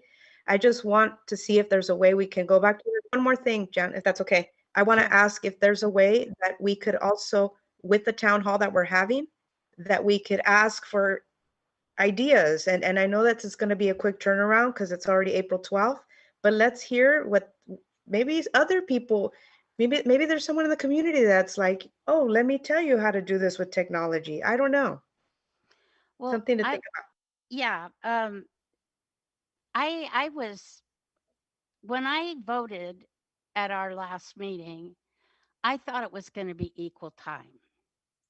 I thought virtual learning was going to be equal with present learning. I did not know that there was going to be this huge disparity in time. And and my grandson was going to stay on virtual learning. And then when this came out with the time, well, that's not going to work. Um, when you look at, if you did the 2 hours for the AM, 2 hours for the PM, and 2 hours of virtual, that's 6 hours of instruction. They have a 7.5 hour workday, um, and that gives them an hour of prep time. And if we make sure nobody has yard duty or any of that silly stuff, they still have an hour of prep time a day. And I'm talking elementary. I'm not talking about middle school. I'm talking TK to fifth grade or sixth grade. And, if they're, anyway, that's what I was thinking about. I would prefer, but I don't know. I mean, now that everybody's dropped all of this social distancing stuff, if we did, go back to 3 hours and 3 hours, 3 hours of in person, people that want to be, and 3 hours of virtual. And that way we respect and there's equity. I mean, to me, that would be the perfect thing. In regards to buying technology that's going to fit, I think we're going to rush into something in so many days. I don't want to spend money on something that rushing in to do. Whenever a school district does that, we lose money. We buy the wrong thing. And I've seen that working too many years in education. When we rush to get something, we buy the wrong product. So I really, just because I've seen it be wasteful spending, I really don't want to do that. I would rather work with, we're talking 7 weeks. Okay, so I don't want to spend money on something that we don't know what we should do, and trying to throw teachers into something that for 7 weeks, I don't want to do that to them. But I would like to see some common sense go back in and look at and I'm gonna say it very honestly, on Wednesdays, I don't know why they need all that time. I don't understand why they're only meeting for an hour or an hour and a half. And I'm being I'm being very outspoken here, but I'm disappointed. Our children need the time. And so I am speaking as a grandma, as a former teacher. We got 7 weeks of school starting April 12th to finish.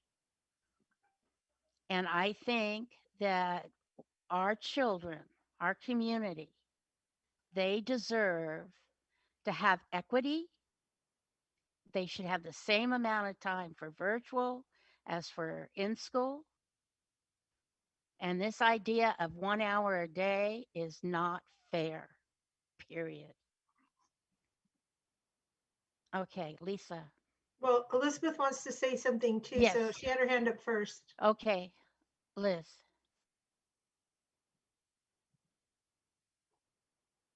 Okay, sorry. So on the 3 feet, so as far as negotiation goes, knowing what I've been, doing for CSEA at the table, we don't have an issue with the 3 feet, because the issue if you have an MOU in place, the MOU from staff to staff and staff to student is 6 feet. So we as long as we can maintain that, but if you want to put the students to student 3 feet apart, that isn't going to, nullify your MOU or contradict your MOU, as long as you maintain the 6-foot distance between student and staff, you're fine. And staff to staff, we're good. So there shouldn't be any problem. I know for a fact that, your labor rep isn't going to fight you on that. So that isn't even a question. I don't know about CTA, but I know for at least CSEA that is not an issue. Okay. I Liz? also, Lisa? so Sorry. I wrote down when somebody suggested we consider at least going back at 419 instead of 412, pulling the back in school session to 6 weeks instead of 7 weeks because of the 2-week post spring break, and also allowing more of our teachers to be fully immunized and 2 weeks past their second dose, which I know is an issue for some of the teachers. Yeah. I feel like then if we could consider that, I would feel like we kept to that promise of looking to the teachers, which was a problem when I voted for Right. me. So I wanted to bring that up as well. And that would give us more time to do all the things we're talking about as far as thinking about alternatives and actually having time to implement if we choose to do something like that. Yeah. Go ahead, Carla. I'm really, really grateful that we're being open and thoughtful. Jan, I really like your idea, actually. Yeah, 3 hours and 3 hours. Hello. I mean, that would make much more sense. And I agree with you, Lisa. That was one of the reasons that I had a real struggle at our last meeting, is that we made a promise. I mean, we didn't say we promised, but we made a commitment to have all of our staff and teachers fully vaccinated. So I would be absolutely in favor of that. And I would really hope that we can do that and hold to our word. And then it gives us time, right? Gives everybody at the negotiation time. And then the other thing I was wondering what you all think about this, but the use of our paras. I don't know, our paraprofessionals, how they are going to be brought into the mix. Diego, I don't know if I'm sure you all have talked about that, but if that's a way to help support. Well, that to me is another issue that has to be negotiated, I think, Well, because that's already been negotiated, Jan. So that's within the reopening structure of the MOU oh, that's already okay. in place. And because they're special education paras, we understand the conditions that as a para, there are certain students that you're going to have to be closer to because of their Right. needs. So that's already part of, the given construct, right, of Right. their duties. And the ones that can maintain the 6-foot distance through support, in other ways where we can actually see what they're looking at on their computer without having to be right next to them, is another tool that is at our disposal currently now.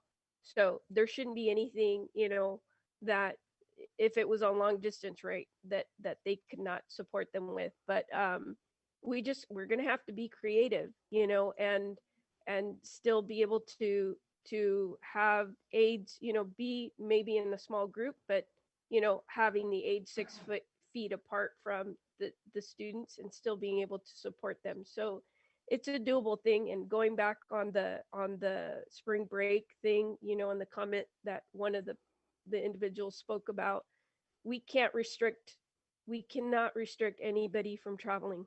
There are no restrictions. So No. that is something that we do have to take into consideration. If people travel and they come back, I'm hoping people are going to be more, as far as teachers and classified, are going to be conscious of, where we work and who we work with, to minimize the exposure, but we can't restrict that either and punish them for Right, that. right. So everybody has their liberties to do what they want to do. But I'm in agreement with Lisa. I think giving us another week after that spring break would be a smart thing for us to do, just Steve? to minimize the exposure.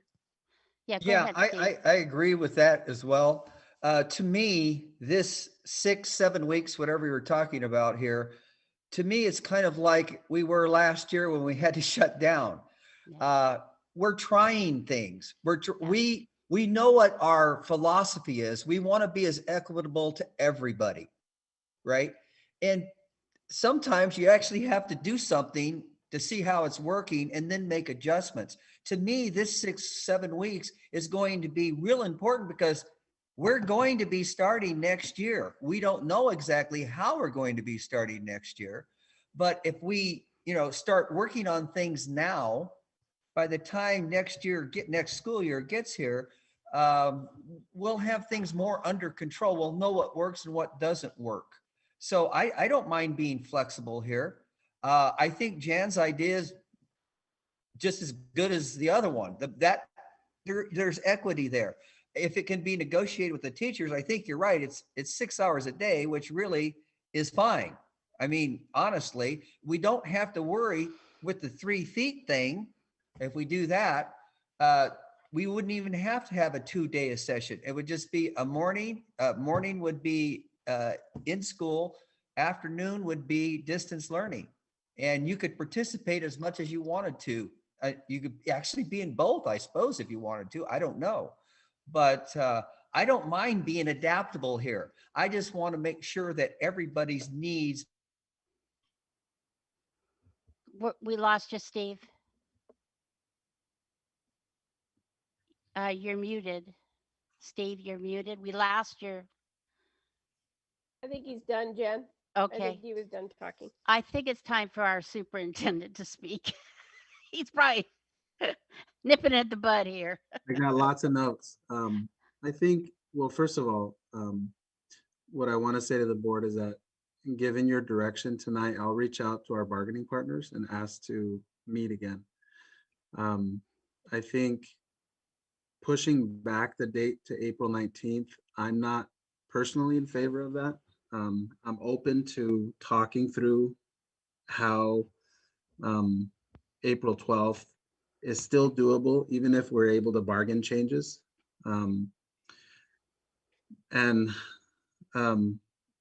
Because we're sort of gearing up for that April 12th date, we've put out quite a bit of information about that being the start date. I would hesitate to change that.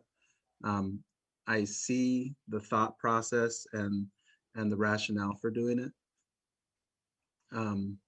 As far as bargaining so that students are 3 feet from one another and 6 feet from the teacher, as you all know, CDPH just changed their guidelines. So we can absolutely go back to the table and ask for that.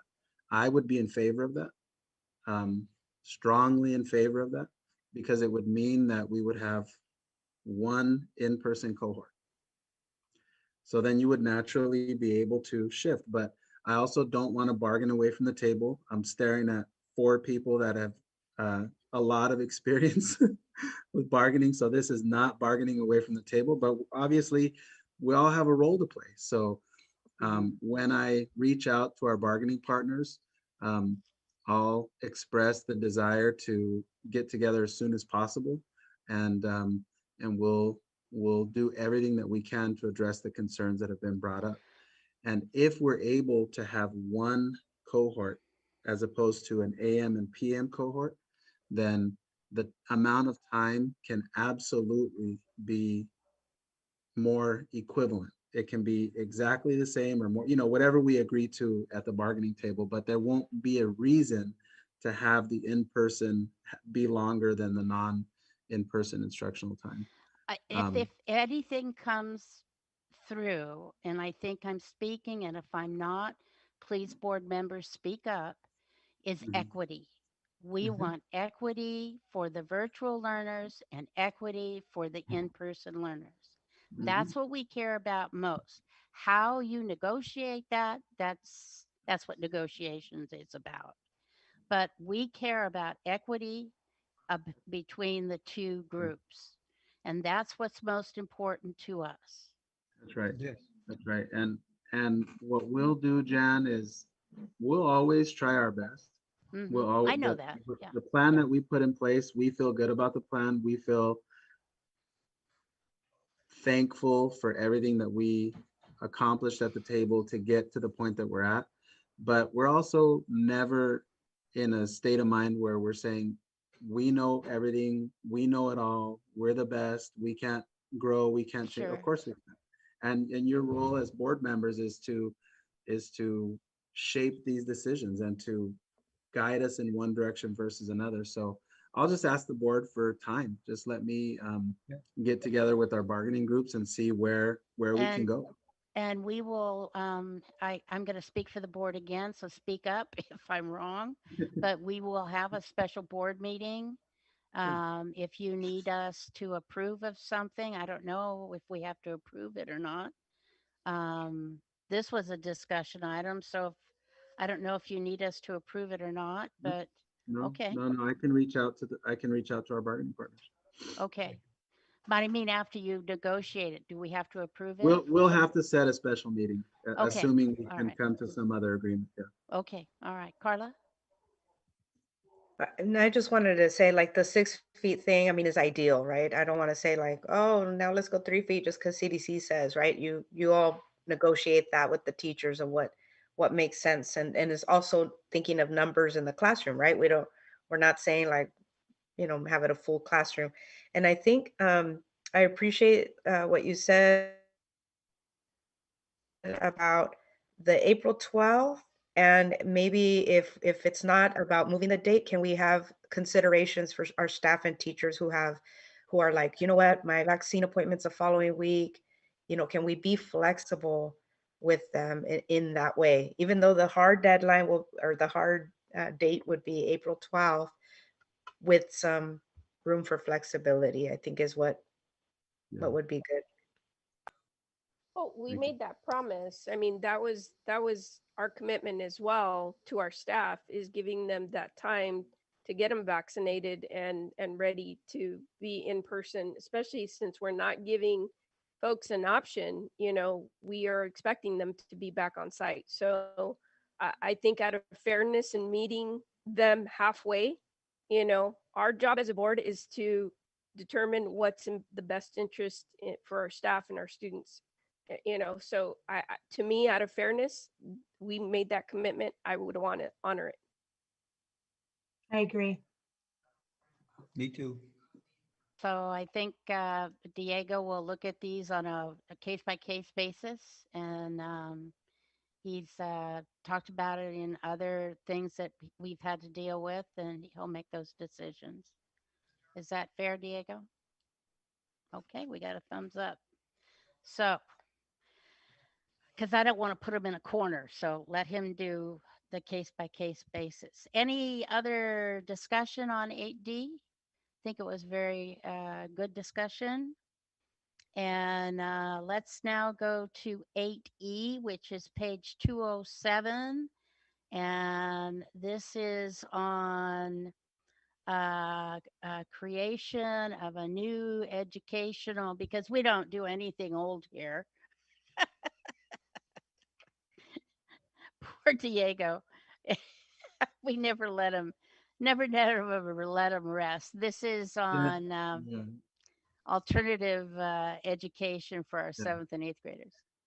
And Jan and I spoke about this last week, but over the last 2 years, both Steve and Jan and Carla, really everybody on the board has talked about this at some point or another.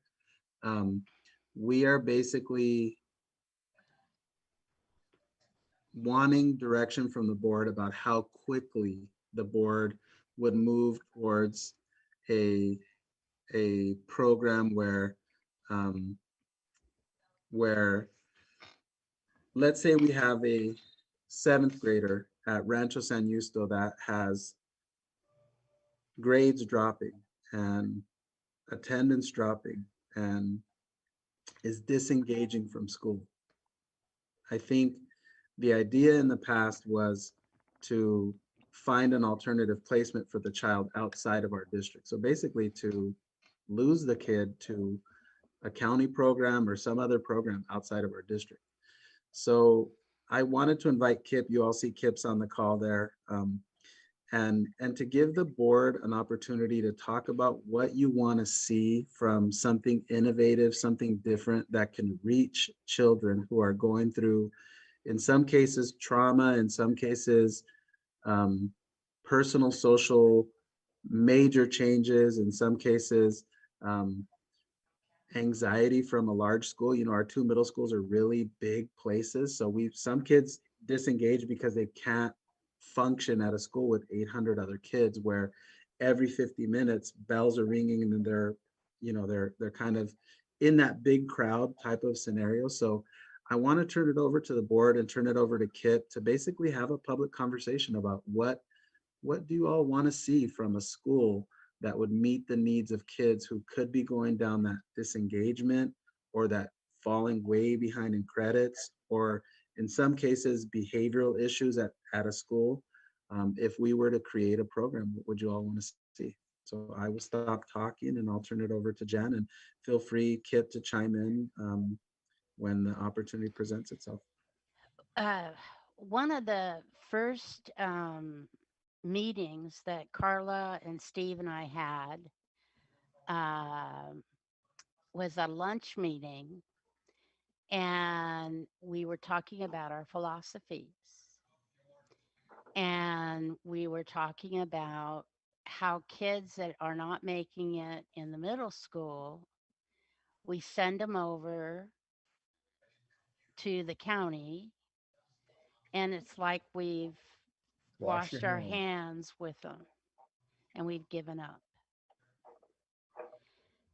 And we wanted to keep those kids. We wanted to work with those kids. And so this is something that we have been working on and trying to do. And it's been on our radar since before we were elected. And it's something that we feel our school district needs to take care of every child. They're ours. They're not somebody else's, they're ours. And, you know, it's not like we haven't tried. It's just been other things. It just wasn't like the right time. And I can remember at the start of this school year, or like last June, and I brought it up, and Diego said we just can't do it this year. And I'm thinking now, as the pandemic, you know, no kidding. But I brought it up again, and he said, "You know what? I think we can do this." So, Carla, why don't you talk about what your feelings about, and then we'll go around, and I'll get everybody on their feelings of how to help these children. Well, I'm really excited about this. When we talked about it, when we were, Mhm. first running for the school board and then got elected, and I do remember Diego saying, "Well, we can't do that right now, but Yeah. eventually."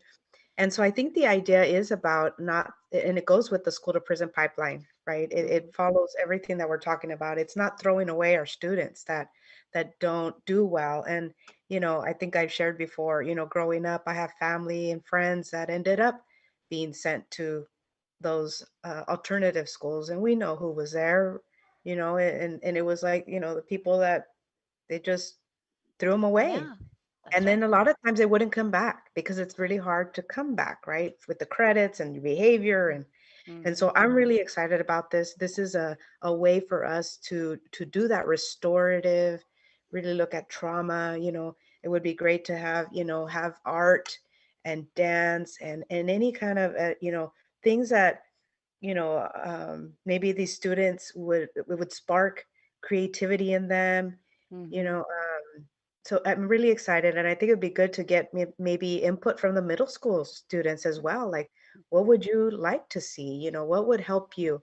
We think we have ideas, but they're the ones that are going through it. So maybe they have, some ideas of what they would like to see. So I'm really excited. Yeah. Liz, I've thought about this but a you long got to time. put your Sorry. microphone up.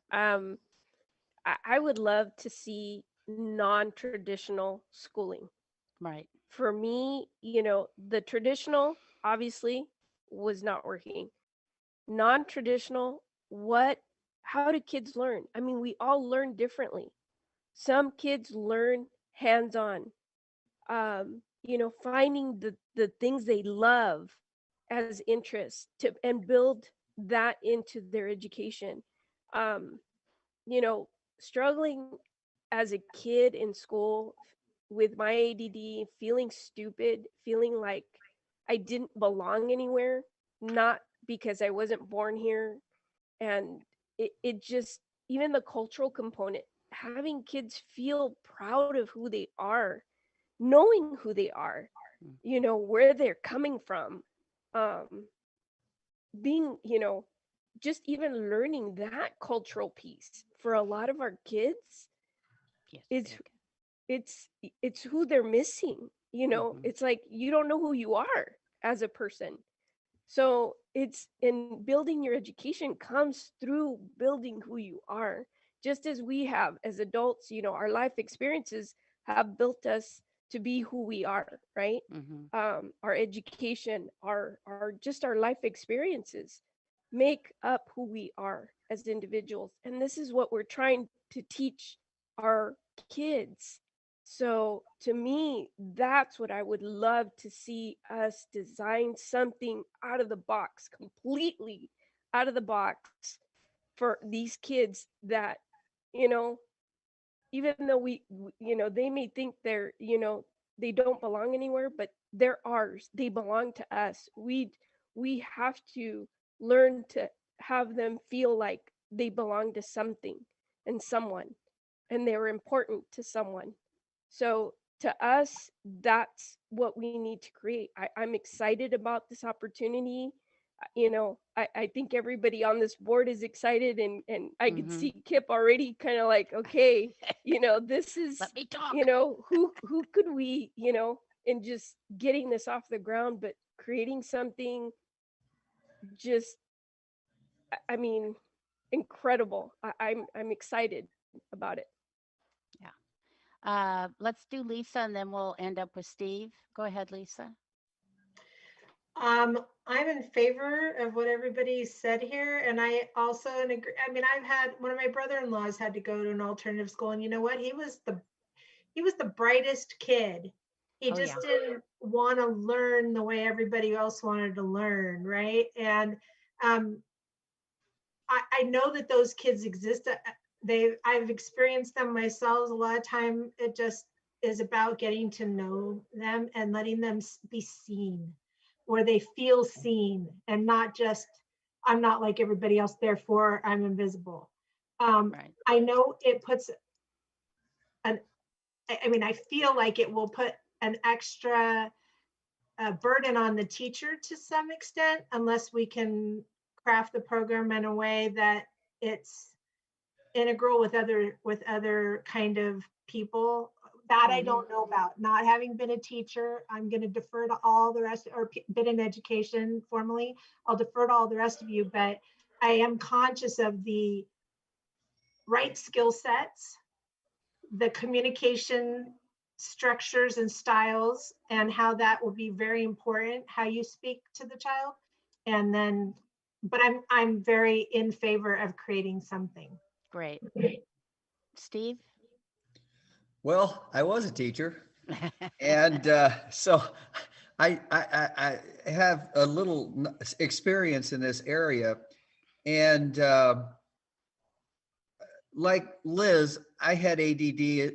I had it. You always have it. It doesn't go away, but you learn to deal with it. I went to a parochial school. They didn't even have special ed classes.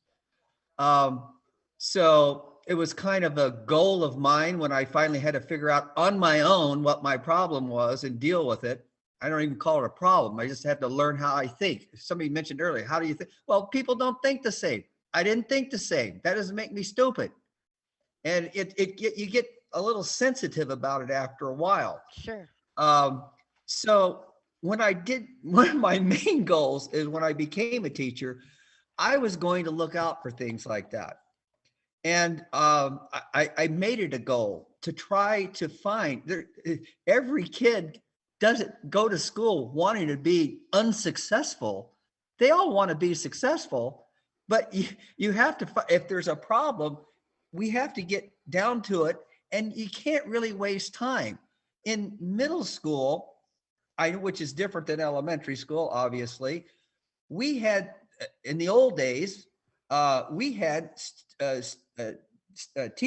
team teaching, and all the teachers, the 4 teachers, shared the same students. So and then we had the same prep period. So if you have a student that you're concerned about, you can bounce that off the other teachers.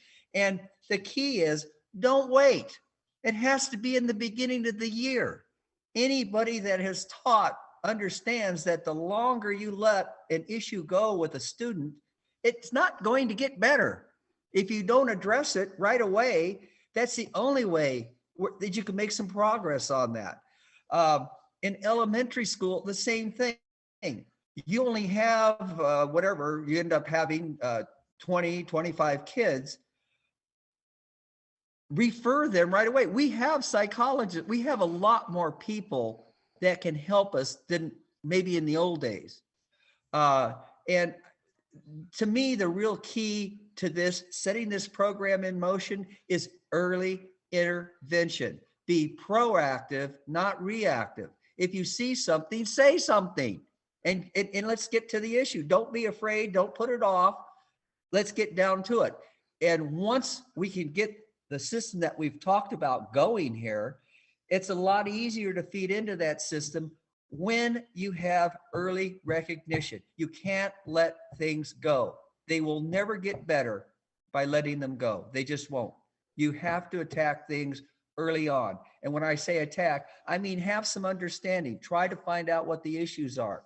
Don't just assume it's this or assume it's that. We have programs now that we can address that with. So that's where I am on that. Okay, Kip.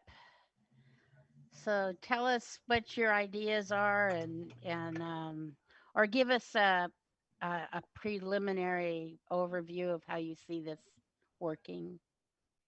Sure. Well, thank you, Jan, and thank you all the rest of the board members for sharing your thoughts on this. This truly is something that excites me and that I've had passion for from the beginning of my career. We were earlier, some of the members were referencing, alternative education. Well, I spent the first 5 years of my teaching career working at an alternative education site and loved it, and met some of the most amazing kids. And made connections with those students, and that's always been something I've held with me. And then I moved on and worked at Mays and had a great 15 years of teaching, and then became a principal. And what I know and what I have passion and the belief is that not all great minds think alike. And all of you in different ways reference it as you were talking tonight. They don't all think alike. All of us on this call, we all learn differently and think differently. And to think about Hollister School District moving in the direction of keeping our students and developing an intervention model. And what I've been in my little brain, what I've been throwing around ideas and making little slides, presentations, is thinking about it as an enriched learning model. Okay, having an enriched learning model with that's an intervention in a much smaller setting. And Liz talked about, she made reference to doing things differently, thinking differently. Because when we're talking about students that, now let's kind of go back to the beginning. We're talking about students, 7th and 8th graders who are struggling academically, they're struggling with attendance, they're struggling with behavior. Steve referenced it. They're not doing that because in so many ways, they're not choosing to do that. Those behaviors are because of things that are going on in their life. And I learned that early on, that it's about the connection, right? But we have to set up a situation where a teacher and an intervention model has a smaller setting to make those connections. That's right. And now because of the board's direction, we have school social workers and mental health therapists. And so something, my vision is for our enriched learning model, for ELM, is thinking about a day in the life of a student who's in this enriched learning model in a smaller setting, right? With staff that are ready and on board for this process to do things a little bit differently. Looking at using district, of course, using district adopted curriculum, but then integrating community learning opportunities on a regular basis, right? I mean, I'm from this community. I know this community. I know a lot of people that would be more than happy and willing to be a part of that new process in HSD using technology. Social emotional learning. We have now at every site, we will have at every site, a mental health therapist or a school social worker or a counselor. Well, that can become part of our enriched learning model that's part of the daily routine, right? The daily routine in smaller settings. Some other ideas are increased support and more tutoring. And having, project-based learning opportunities, community-based learning opportunities, all those things. And I've even gone so far as to kind of look at facilities and to talk to a few people and think about how we could move forward with this. And I get excited about the possibility. And I appreciate the fact that I've been able to work on this project, because I think Anissa alluded to it earlier when she was talking about something about, I'm going to mess up her quote, but basically it's not work if you have passion for it, right? That's right. And I apologize to Anissa for butchering her quote, but that was the gist of it, right? Her passion for Rancho Santana and all that process. Well, this is my passion, and so this has been something that I'm excited to do. I'm excited to work on, and at the board's direction, I'd be happy to move forward and to continue to expand on the ideas and build something that we all want for our students, and that's continued support and keeping them with us. Well, and I think that Carla's idea of incorporating art, and when we say art, we're talking music, dance, all of the arts, pottery, Sports. all of this Those- kind of stuff. Yeah, that they're very calming if you're in trauma. Mhm. Any of the arts are very, very calming when you're in trauma. It really helps lower the anxiety level. So any of that stuff, and I know that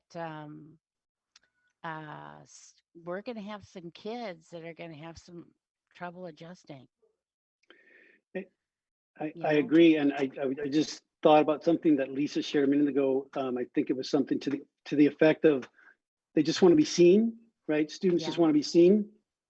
I couldn't agree with that more. Thinking back to my experience, 15 years being a teacher, but then it was brought home to me just recently. One of my sons came home and he had a practice, and he was fired up because why he was fired up? Because the coach walked over to him and asked him a question during practice, right? So that's just a small example of what all Yeah. students and what all young people, well, and to be quite frank, even adults, I mean, we all want to be seen and be heard, but I think Sure. it's our job as educators and as people that are charged with being passionate about kids is to notice every kid and to notice something right. amazing in every student, because they deserve that, and they all have it. They all have it. So Yeah. I appreciate that. Well, yeah, we're behind you 100%. Does anybody else want to say anything on this? Oh, we're looking forward to it, Kip. Yes, I am. Just let us know if we need to, sign away any money. Will do. Okay, I'm Okay. gonna write that one down right now. Money. Jan. Oh, No, not not for me. I me. didn't say that. I didn't say that, Kip. Go to Hey, Steve. it's on the record. Thank All you, right. Kip. Thank you Thank very you. much, Kip. All right. Good night. Good night. Okay, now this is another Good. one that I'm excited about, the Hollister School District Summer School Plans. And I have looked at this. Looks awesome. Yep. I cannot believe the work that you've put into this. This is on page 208. and That's it right. is exciting. That's right. If it's okay with Jan, with the board, I would like to present. Yes. Okay. There we are. So tonight's presentation is a summary of plans that we're ready to put in place tomorrow morning at the board's direction. As the board is aware, the state of California has You set got to aside speak money. up a little bit, Diego. Yep. As the board is aware, the state of California has set aside money for learning loss mitigation and to address the social emotional needs of children. And one avenue that we want to take advantage of in order to address the learning loss that's happened over the last year and to address the social emotional needs of students that have been unmet as a result of the closures of campuses and the lack of access to families that are low income, to equal opportunities for counseling, to equal opportunities for tutoring, for instruction.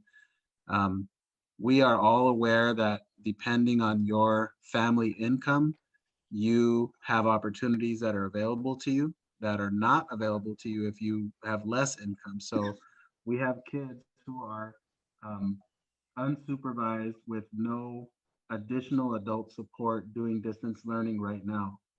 And yet in the same class at the same school, we have kids whose parents are able to afford a tutor who supervises their kids doing distance learning 5 days a week. So we want to address that inequity and that loss by putting in place a high quality, thorough summer school program, and to do it in a way that prioritizes learning loss, social emotional support, and most importantly to the academic side, engaging learning, not giving kids worksheets, not giving kids workbooks, and definitely not bringing kids in and telling them to use a computer for 4 hours. So our non-negotiables, you can see the breakdown of time is basically it's a 4-hour day in summer. That is also strategic in wanting kids to eat breakfast and eat lunch at home. So we would continue our same Monday meal day program. For COVID mitigation, that's just a really nice way to take that summer school program and not add on to it the risk of COVID transmission in the food situation because you're sitting so close to kids while you're eating. So that's part of it. In addition, it's based on not placing worksheets at a high premium, not purchasing online materials that are paper and pencil based, and definitely not using workbooks. So what a K to third grade daily schedule might look like is 15 minutes of Footsteps of Brilliance to continue to build that practice as a strategy for our district. 60 minutes of OG preventing academic failure. And what that is this is the program that the board and myself have invested greatly in training all of our primary teachers in how to do small group reading intervention. If you recall, Lilia Espinosa made a presentation to us about a year ago talking about how R.O. Hardin has put OG preventing academic failure in place and the tremendous gains that Lilia's school has experienced as a result of that. We now see that happening in schools throughout the district, so we're excited about that, and we want to infuse that as part of the summer school curriculum. On the math side, we want to use math-centered activities with a 20 minutes of a math intervention program called ST Math. That is similar enough to Eureka that it keeps kids going on the right path, but it's not exactly Eureka. So it's not just more of the same curriculum we've been giving them. And then what we want to do is we want to use a solid 2.5 hours a day of music, art, STEM, project-based activities. And I'll explain down the line how we'll pay for that and how that will actually work in our classrooms. But the kind of activities that kids are doing in our summer school program will be new academic activities that I hope will translate into next school year's academic plan. And then in addition, a daily 30-minute, a combination of Capturing Kids' Hearts or Sanford Harmony, which is our social emotional learning curriculum.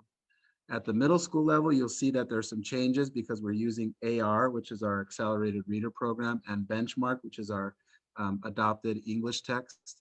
And then you see that repetition of the project-based activities, the Capturing Kids' Hearts, and the use of Sanford Harmony. And then at the middle school level, it has a similar devotion of time to literacy and math, but then more of that engaging project-based activities.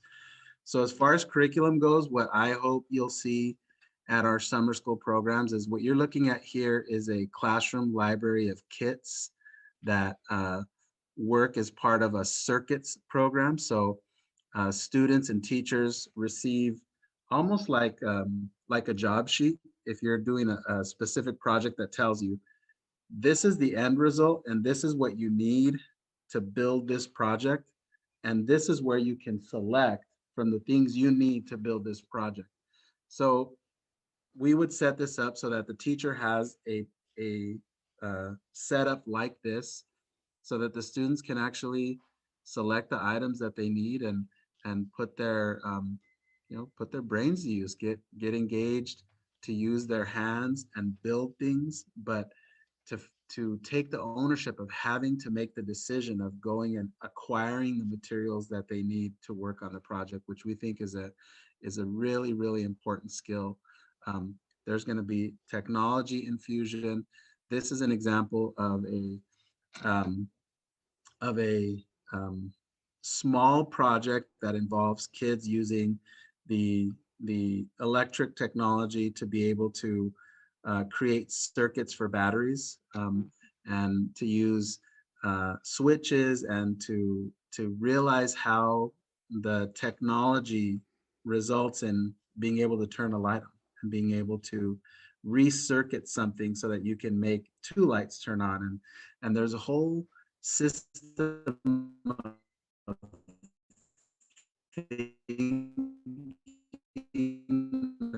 Okay, your voice is going crazy, Diego. Want our students to be able to be, oh, yeah, it says my connection is unstable. So let me see here. Can you hear me? Yeah, now we can. Okay, sorry about that. Must have been a strong wind outside, but what you're looking at the board level, and this is another example of kit-based programs where it comes in a easy to store, easy to maintain tub that is designated for groups of students to use together. And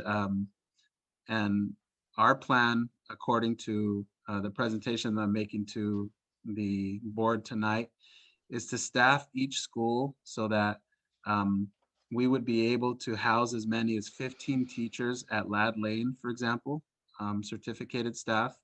You'll see that on the summer school side, there's quite a bit of support staff that's there. And what it boils down to is we need teachers to be interested, but we also need parents to sign their kids up. And we can talk a little bit more about, this is just sort of a school by school breakdown of how the different grade levels would work. And you'll see there's equity here. Certain schools that have fewer kids, you'll start to see the grade levels, the number of teachers will change just a little bit. But once you get down to the nitty gritty, which is how are we going to pay for this? We have some breakdowns for the board to look at. And what you're looking at here is devoting salary to make sure that we have counselors there for summer school so that our kids that need that emotional support can get it. Devoting funding for music education and arts education. So these are teachers that would come onto our campuses and go into these classrooms and give instruction in those classrooms. We obviously want to make sure we have health clerk support. We have office manager support, because these are positions that normally we only have summer school at one school because we have the migrant ed summer school program, and we typically have a special ed summer school program that we also sometimes match up at the same site. What you're looking at in terms of the teacher cost is this is the cost of salary and benefits for teachers based on how many years of experience they have in our district. So depending on, you know, how many would sign up, we attempted to do sort of a mix. Like if we got 30 very veteran teachers to sign up, that cost is $246,000. If we had 70 mid-range salary teachers, that cost is $453,000. And then the 40 newer lower range salary is $185,000. And then what you'll see on the supplies and materials side is that we're asking to devote quite a bit of money to supplies and materials because we feel like if we can purchase high quality curriculum, first of all, it'll stay with us for 8 years. I mean, you all work in schools and you're all either teachers or related to teachers. Teachers take care of their things that they value. So if we buy, what do they say? Like, we're too poor to buy cheap. We have to buy high quality because we need it to last us for 9 years, right? So we want to get things that we know, oh, this is going to come back around next year. And this is going to come back around the year after. So I wanted to make this presentation to the board because basically what I'm going to ask the board to do is to say, Diego, go put in place a really high quality summer school program. And if we do that, I think the board's going to feel really, really good about going into 21, 22, having had a really positive academic growth, but also personal social growth experience for our students who choose to sign up for summer school. Lisa. I think it's it's ambitious and it's great. I'm wondering how do we keep kids safe and how do we sanitize and do you see what I'm saying? Because it's all very hands-on. How do we do that? And can we do that? Yeah. Yes, we can. So if you take, for instance, the materials that we just showed, like in terms of getting the materials, there's simple in-class strategies like having the kids sanitize before they touch the materials, having the kids wear gloves while they're acquiring the materials. And then once they have their materials, keeping their individual materials in Ziploc bags so that theirs belong to them and they're using theirs. So if we're under the new summer school program of 3 feet of social distance between the kids, that's actually not that different than what we kind of have always traditionally had.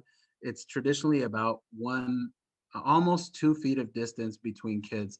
So we can still do quite a bit of grouping and just have that extra 1.5 feet of distance, and to do so in a way that keeps transmission of coronavirus all the way down. And the use of gloves. When necessary. I think when we talk to our district nurses about gloves, there's always a concern about a person having them on too long and then touching their face, and it ends up it's just as bad as not wearing gloves. But when it's like a one-time thing, like I'm gonna go grab materials, well then let me put these on, and that way I'm not transmitting any germs to other people. But the other option is hand sanitize right before you grab your materials and right before you put them away. Carla, did you have any comment?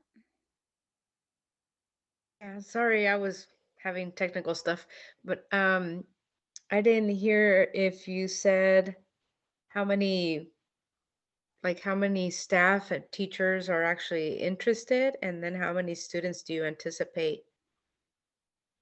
we're planning for? Well, we've planned, so I'm gonna scroll up so you can see like Calaveras as an example. Our plan for Calaveras would involve a 210 student total count. We cross our fingers that we would get 210, but we might end up with 190 or 160 or 140. On the teacher side, I think traditionally we haven't paid teachers their regular pay. We've always made them work for less than what they typically earn. So a lot of teachers would say, well, I don't want to work for $36 an hour. If I make $55 an hour, that doesn't feel fair to me, and it's not an honest exchange for the services I'm going to give. Offering per diem pay, I think will make it more attractive for people to be willing to put the time in. I think 15 teachers at each school, 12 teachers, 10 teachers, I think that's actually ambitious. We might end up closer to 9, we might end up closer to 8, we're not sure, but we want to show you what it would cost to put this in place. Yeah. Steve? Well, I love this plan. Lisa asked the question I was most concerned with when you started talking about these group working together, how close the kids were going to be, but you answered that fine for me. I think we're going to have a lot of students. I just hope we have enough teachers that want to do this, because I've done summer school in this district before. This is nothing like we've had in the past. I mean, this is quality summer school, and I'm not so sure that there won't be, once students find out what you're doing, there's going to be a lot of students. I just hope we're able to get enough teachers, because I don't want to have to turn any student away. Any student that wants to go to summer school, I think they should be able to go. And I don't know how we're going to make that available, but they have a right to that. They've been out a year. If they want to go to summer school, I say let them. I don't think we should restrict anything. Let's just get whatever we need as far as teachers. Let's make this as accessible as possible for students. I have to agree with you, Steve, and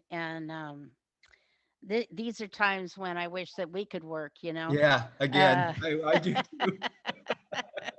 It's that good. I know. The only thing that I think that sometimes are sometimes we might lose some parts to the kits. So I would suggest we order some backup kits, just so that we want to hold on to these for years, and how companies can change, and they won't have the same kits that we can get supplies for. So my suggestion would be that we order some extra kits just to have as spare parts. And I think this is wonderful. And I say, let's go forth and have some Yeah. fun. I think it's awesome. Me too. Yes, Elizabeth. I think for me, the only thing that would, only because my mind is always in migrant ed, Right. and I know how hard it is.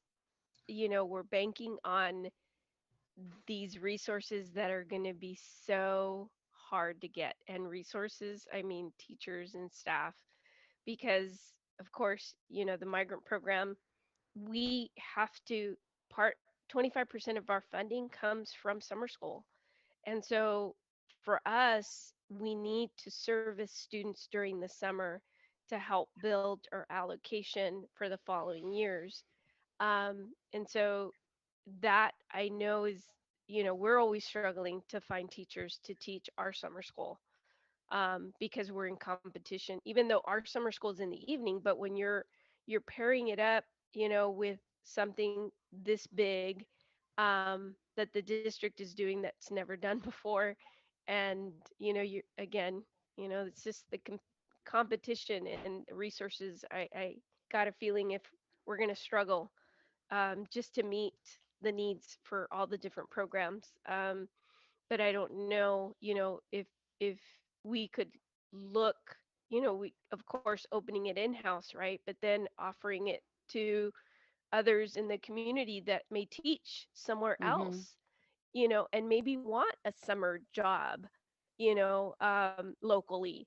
I think that would be an amazing opportunity for us to kind of showcase, what the Hollister School District can do. Um, so just as another idea. I think it's a great idea. Yeah. Mr. Ochoa, Yeah, I we'll think, keep that in mind. yeah, we're the earlier, can you hear me? Yes. Yeah, it's my screen is saying unstable connection again. Um, the earlier we can get this out there, the better. So I basically what I'm hearing from the board is move forward, Yep. make this happen. Does anybody disagree with his, yeah, we're right there with you. Mhm. Quick Perfect. question. When would Yes. we know, would we ask parents like if they're interested? Diego, when are you going to Immediately, poll? Yeah, yeah, immediately. Okay. immediately. All right. Yeah, because that's how you would know how many teachers you would need. So, yeah.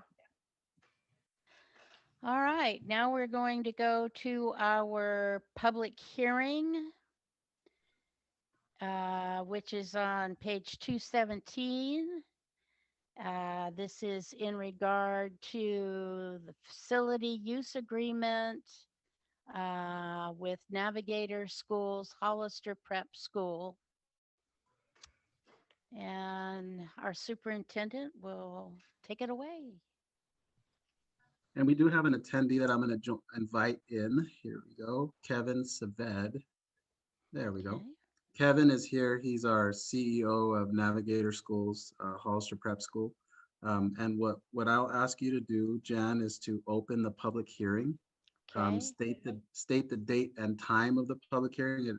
It's 8:56 p.m. Yes, it's And then 8:56 p.m. I am opening the public hearing you hit your for, gavel. here's All my right, gavel. Uh, there you go. This is my gavel. And I am opening the public hearing for the facility use agreement and proposed enrollment preferences for Navigator Schools, Hollister Prep School. Perfect. And then we Jan, if we basically, have a public comment, do we say it now or do we? right now, Okay, I think we Yes, have the one. public Okay, go ahead. comment comes right now, please. Okay.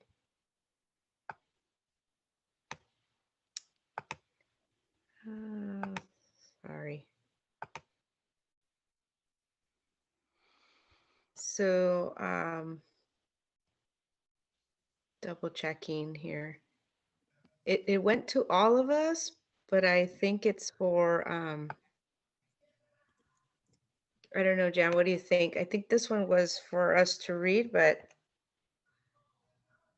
it's about this agenda item. Should I go ahead and read this one?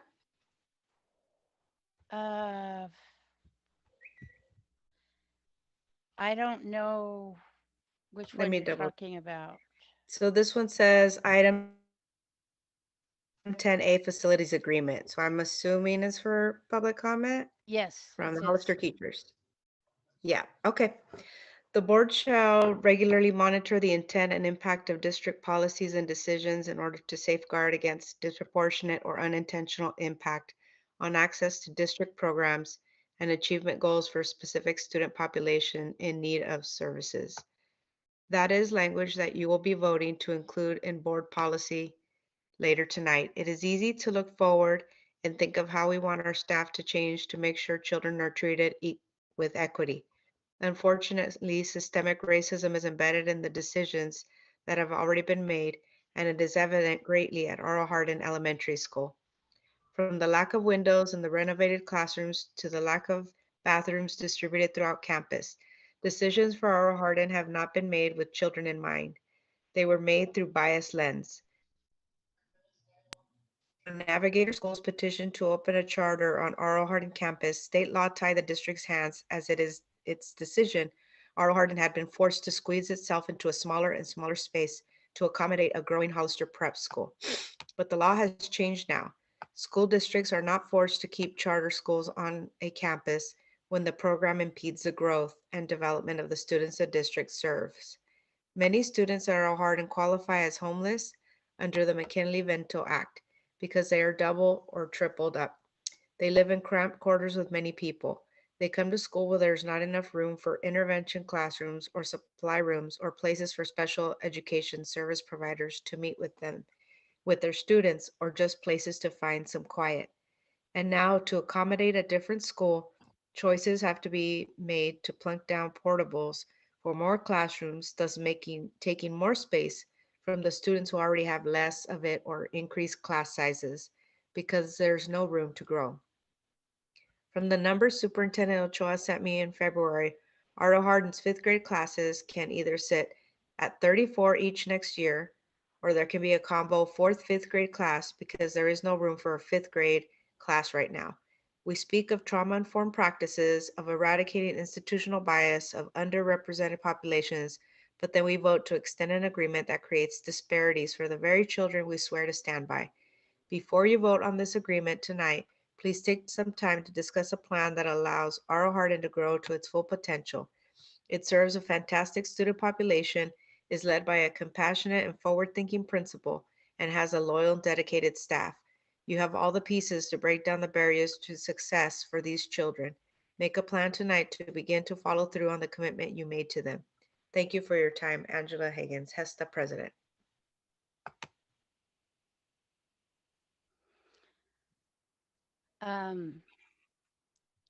Let's listen to the presentation, and then we'll talk about comments after we listen to the presentation.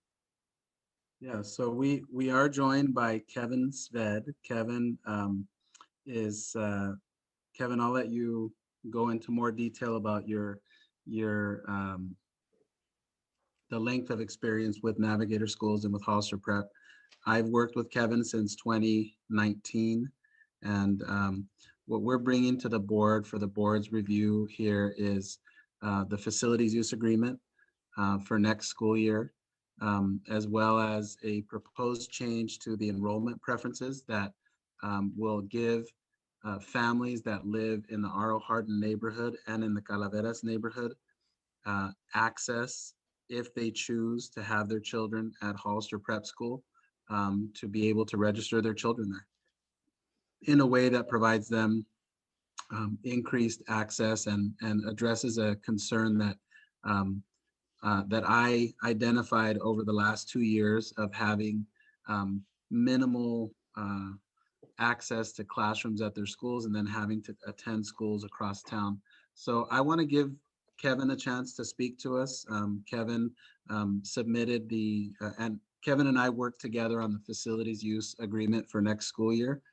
As you can tell, it is substantially similar to last year's facilities use agreement and to the year before's facilities use agreement.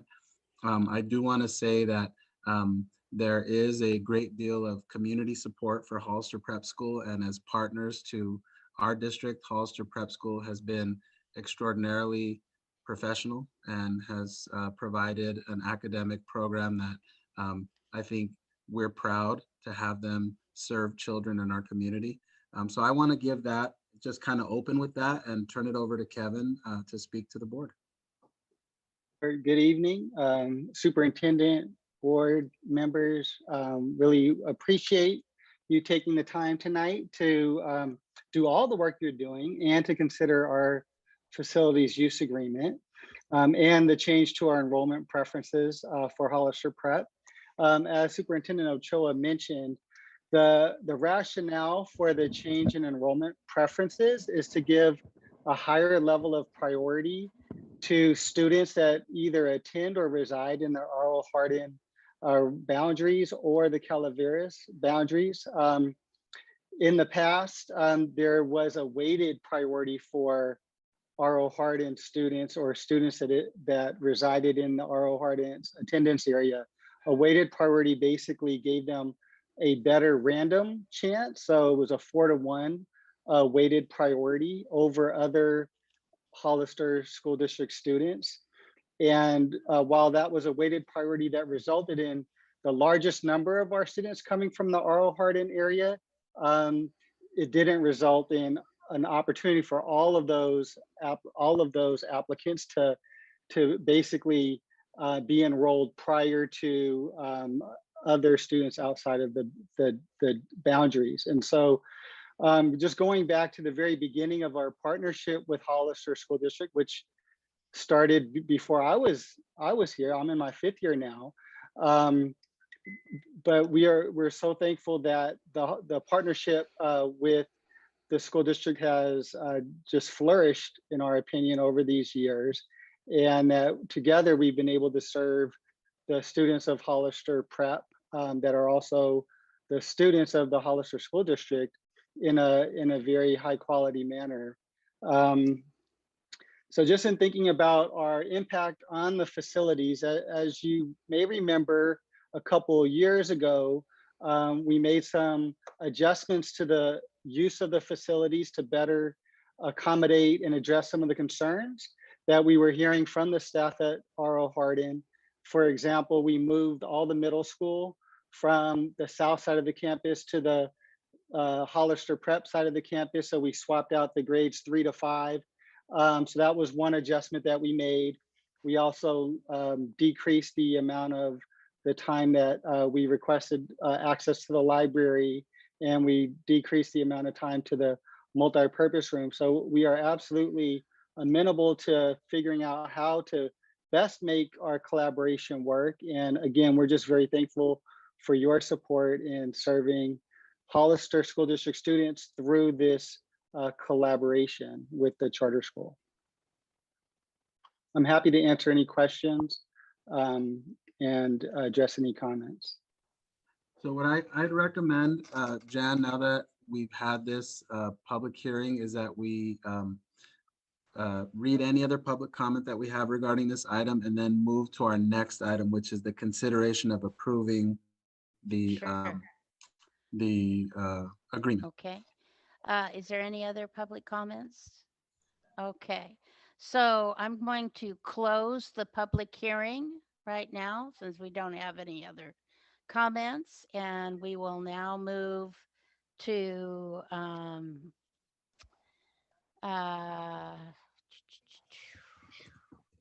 page 234, and this will be the discussion action item on approval of Proposition 39 facilities use agreement with the Navigator School and Hollister School District. So let's go there.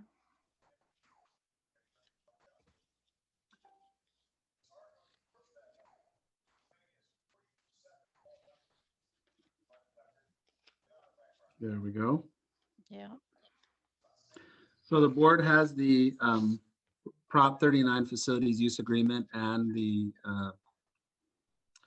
augmented or the updated enrollment preferences attachment that we just looked at as part of the public hearing, as was presented in the board item, providing space for our Hollister Prep School program is stated in Education Code. This is an annual item that we bring to the board. And so I'll turn it over to the board for any questions, any discussion, or for somebody to make a recommendation. Do I have any questions before any discussion here? I do have just a couple of questions. Are your students coming back at the for instruction? Yes. And when are they coming back? Yes, we're having approximately about 80%, 80 to 85% of our students returning for a hybrid instruction. Uh-huh. We're doing a 4-day-a-week AM/PM model starting April 19th. And we'll continue distance learning for those families who aren't quite ready to send their kids back on campus. And have you coordinated your start and end times with Mrs. Espinoza? Yes, we have. Okay. So I think we're 30 minutes or so after the start time. So Okay. yes, our vice principal, Nick Bakich, works very closely with our Hardin staff to work out the bell schedules, the recess schedules, all of those details. Because that's a big concern of the parents is, Absolutely. yeah, yeah. Yeah. And I think that next year that'll be a big concern as well, because we will still be, I don't think we'll be free of the pandemic yet. Yeah, okay. That's the only Yes. questions I had. Anybody else have any questions? Yes, Elizabeth. Um, I think for me, I would like us to really discuss Angela's letter. You know, it's kind of the Mm-hmm. elephant in the room. Um, I've been on the board from the inception of the charter school in our district. And the concern has always been the growth and the impact that it would have on that specific location. Um, and looking at the possibility of um, moving it, or finding another location, or how we're going to mitigate the growth, because as we all know, Hollister is growing. Things are going to get harder and harder, so we really have to think about schools that are dually, I mean, we're separating Gavilan Hills from HDLA. It needs to be done. um, there's just some schools that are going to grow past its conventional size, and we have to have these conversations. We have to, out of just respect for our parents and our community and the people that live in those areas. We really, I mean, it's gonna, we know it's struggling just to get in and out of RO Hardin now. The structure of it doesn't lend itself, just I mean, if we could do, I mean, I know um Steve was talking about, we talked about maybe cutting into the lawn and making a little drive, for pickup and drop off, but that's, we're talking a lot of money to be able to do something like that, as well. But um it just, how do we try to figure out if this site for the Hollister Prep is still going to be a viable site moving forward, right? Because we understand, Kevin, this isn't a putting Hollister Prep. We know it's a good program, and it's doing great service to our students in this community. But I don't want it to impact, our ability to grow our Hardin and then grow your program because of space. So, I mean, what's the conversation? I mean, we're at the board level, but I would love to know what the conversations are about this moving forward. So I'm curious, I have a question, Go Jan, ahead. if you're, Go ahead, Carla. I'm curious with the proposed enrollment preferences. So if you can clarify, I understand the way it is now, but with the changes, then it would give Calaveras and RO Hardin. So it's really adding Calaveras, is that correct? And with that, then, so to Liz's question, are we saying there's more enrollment, or is it just giving, staying within the same enrollment and giving the priority to these neighborhoods? Just so to respond to those two questions, trustees Martinez and Torres de Luna, regarding growth. So we are not proposing to grow Hollister Prep anymore. There are quite a few students on the waiting list that would love to be able to add, but the current proposal is not to grow RO Hardin, now not to grow Hollister Prep. I do understand that the concerns around being able to grow RO Hardin while Navigator, Hollister Prep are taking up so much space. And I can address that in a minute. What the change in enrollment preferences though won't increase the number of students. what it will likely do is increase the number of students that are coming from the R.O. Hardin attendance area.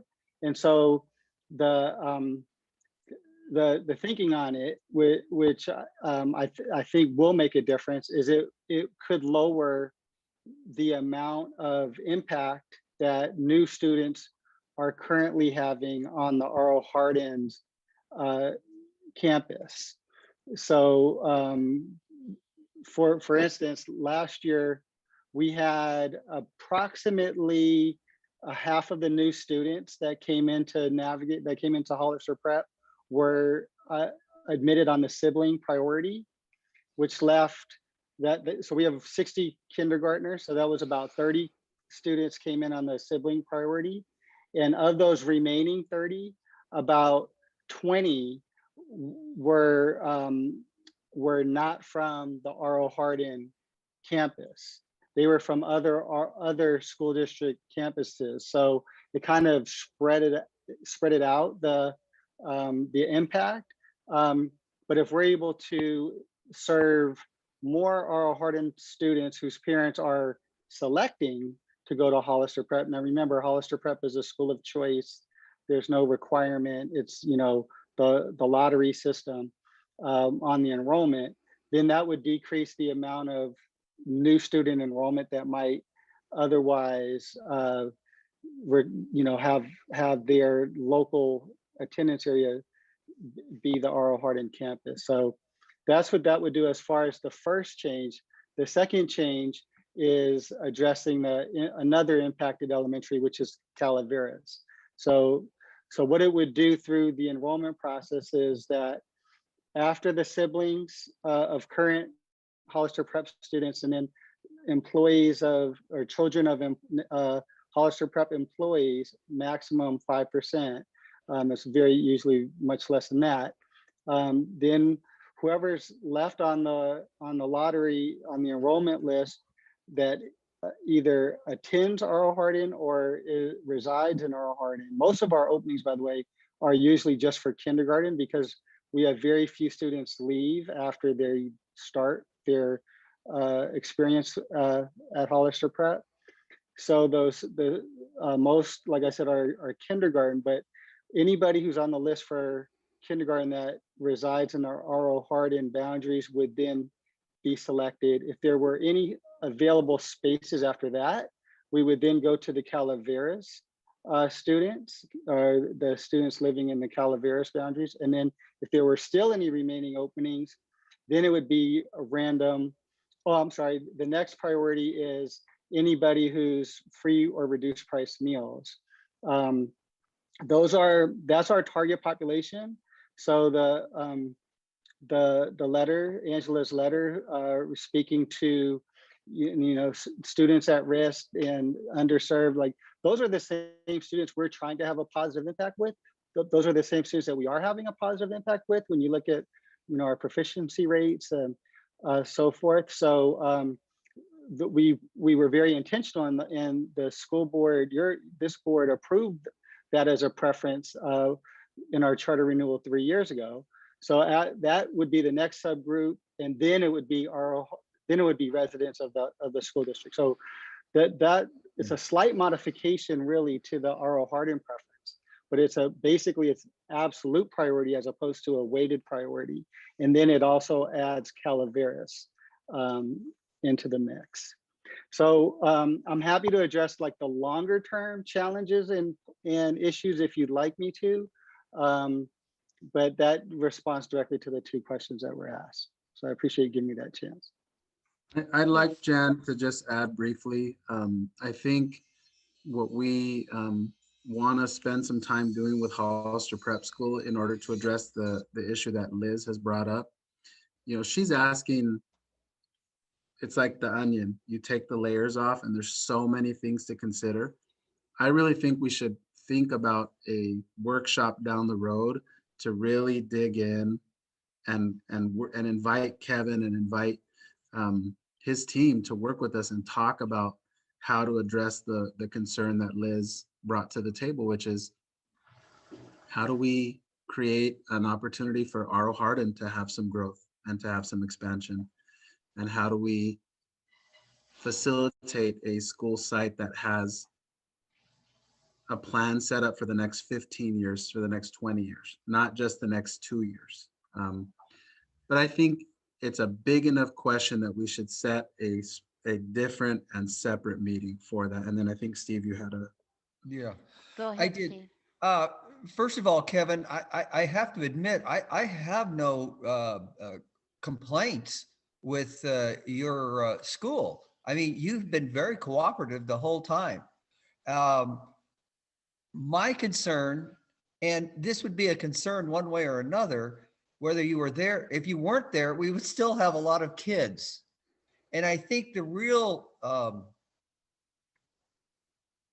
item we should be really concerned about is actually expanding R.O. Hardin. I mean, we really haven't done much for that part of it. When we stuck the, not stuck, when we put the charter school at R.O. Hardin, uh, I'm not so sure that was the wisest choice to begin with, since it was our oldest school, but nonetheless, it's done. Um, I think what I would like to see is, as Mr. Ochoa has pointed out, a 10-year idea of, are you going to grow anymore? We don't, we have to know, are you going to stay the same size? That way we could go ahead and make improvements on the, maybe drop a portable or two to give us some additional space there. We have the room to do it. We got a big field there. Um, uh, to me, that's what we have to address, the growth of that school in the future. It is our oldest school, and we do need to do something for it. Not, and I'm not saying we haven't, but we need to do more, especially if we're going to keep the charter school there. We have to address those students' needs. And it seems to me, and I've been there, that they do need more space. Whether the charter school was there or not, you're going to need more space. So that's where I am on that. We met with with parents from R.O. Hardin not too long ago, and we had some really good feedback from them in regards to R.O. Hardin, how it looks, and uh, I think some of our concerns, first and foremost, is the building that's happening on the west side, and that cannot be ignored. And so we are definitely looking at um, more students coming in. So it's really we're going to have to just really limit students from other parts of Hollister. I mean, the Hollister Prep is really going to have to take R.O. Hardin and Calaveras students, because we're going to need help from all these other kids that are being, the houses that are being built on the west side of town. Um, and one of the things is that looking at is the traffic issue, and we're going to need help with that, and especially in giving times that are realistic for cars to come in and out. Uh, the police department is very unhappy with us. We cannot be blocking Line Street, and we have to have more than a 5-minute window. So we're going to have to work more closely together to work on where it is safe. And we have parents, and I'm speaking for both schools, that are there half hour early and think it's okay to park. And that's a problem with both schools. So I'm not, you know, I'm just speaking, this is a problem. So these are things that I think need to be worked out and discussed. But we also have the issue of a lot of homes are being built on the west side. And I think that it's important that we have as Superintendent Ochoa said, a time to where we can meet and kind of go through all of the issues that we're looking at. So we need to make a motion here to approve this action item for this. It's just a 1-year agreement, correct? That's correct. This 1-year agreement with Navigator Schools for the Hollister Prep. May I have a motion? So move. Okay, a second. I'll second. All right. All in favor? Aye. Aye. Aye. Okay, that's 5-0. So we're 5-0, and let's go on to our next item, please. Thank you very much. We appreciate the partnership. Thank you. Thank you. Thank you, Kevin. We'll be in touch. Just a Okay. question for clarification, Jen, on the, so for Yes. the R.O. Hardin meeting or plans, that's a separate agenda item for the future, right? That, would we request that Yes. at the end? Yes. Okay. Yes. For future agenda items. Now we're going to, this is approve. Where am I at here? This is where we kind of go bonkers here. Let me.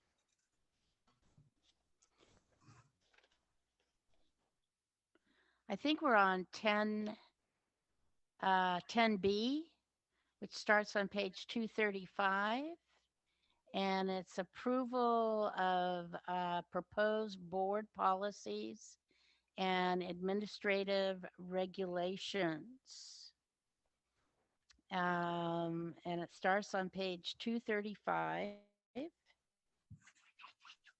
And Jen, these are the policies that the board reviewed and discussed at our last meeting. That's correct. That's correct. And it's a mouthful, so whoever makes the motion, once you're ready to do that, it's quite a bit in that motion. Jan and I spoke on the phone earlier and found an example. Jan, I believe you said it was on page 2, was it 75? I can pull that particular page up on my screen here. Let's see. Oh, on the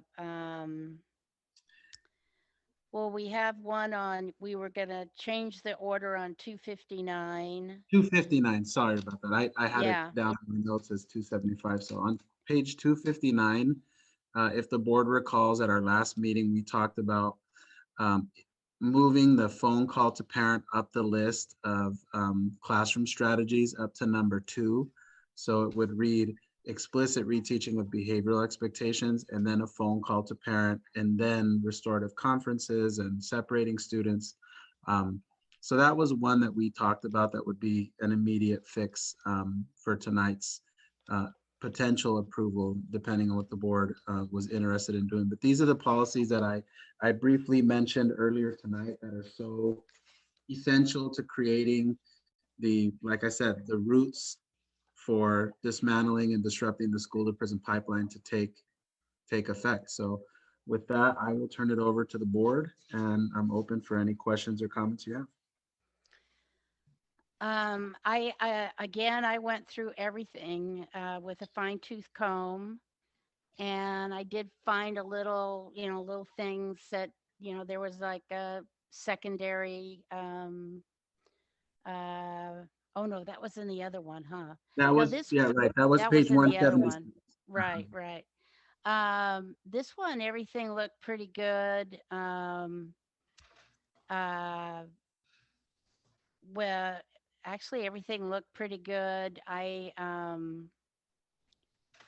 did discuss with them, with Diego about, it says, that every teacher will be trained on the multi-tiered, what's that, MTSS? Is that what it's, okay.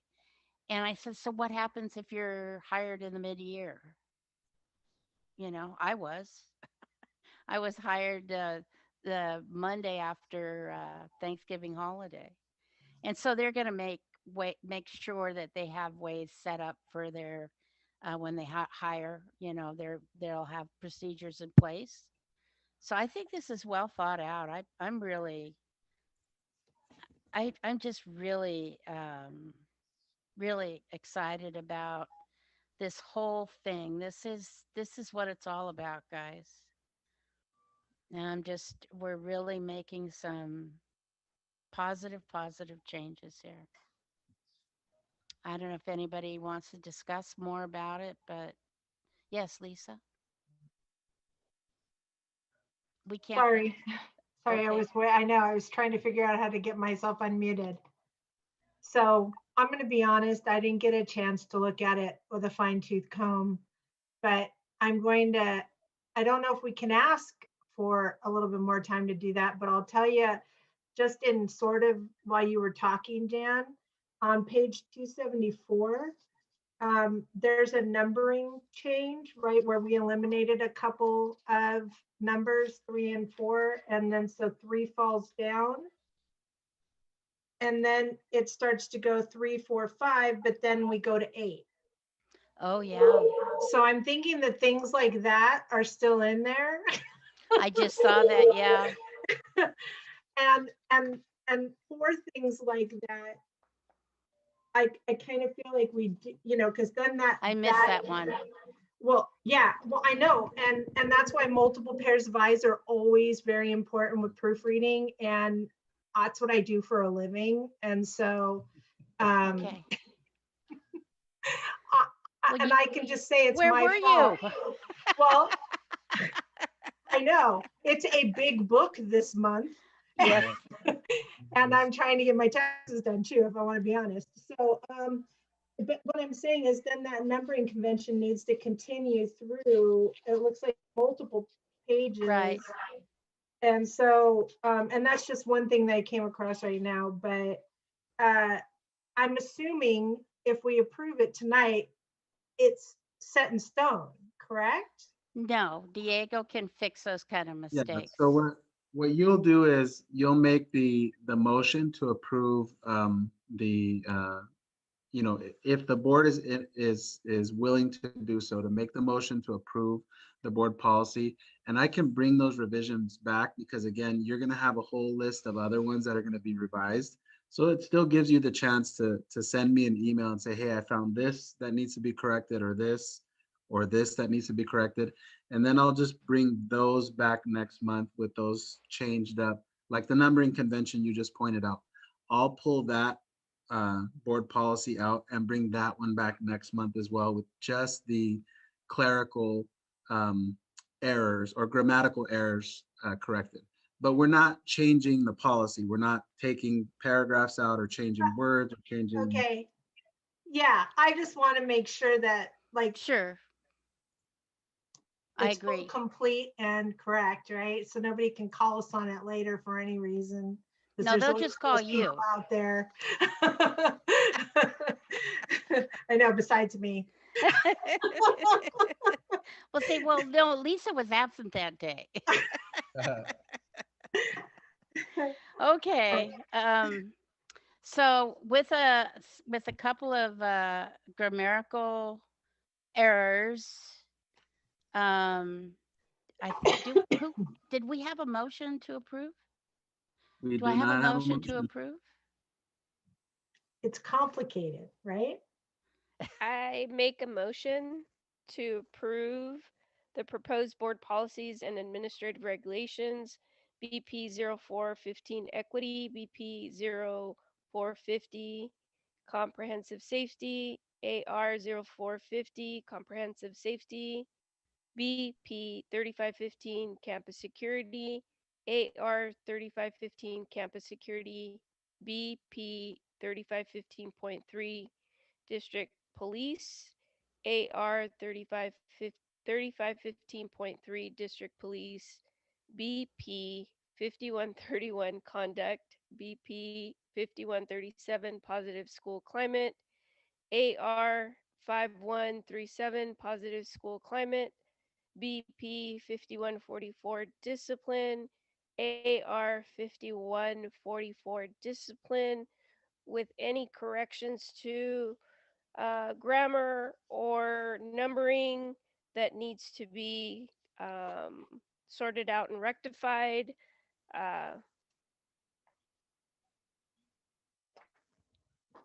I'll second. All in favor? Say aye. Aye. Okay, 5-0.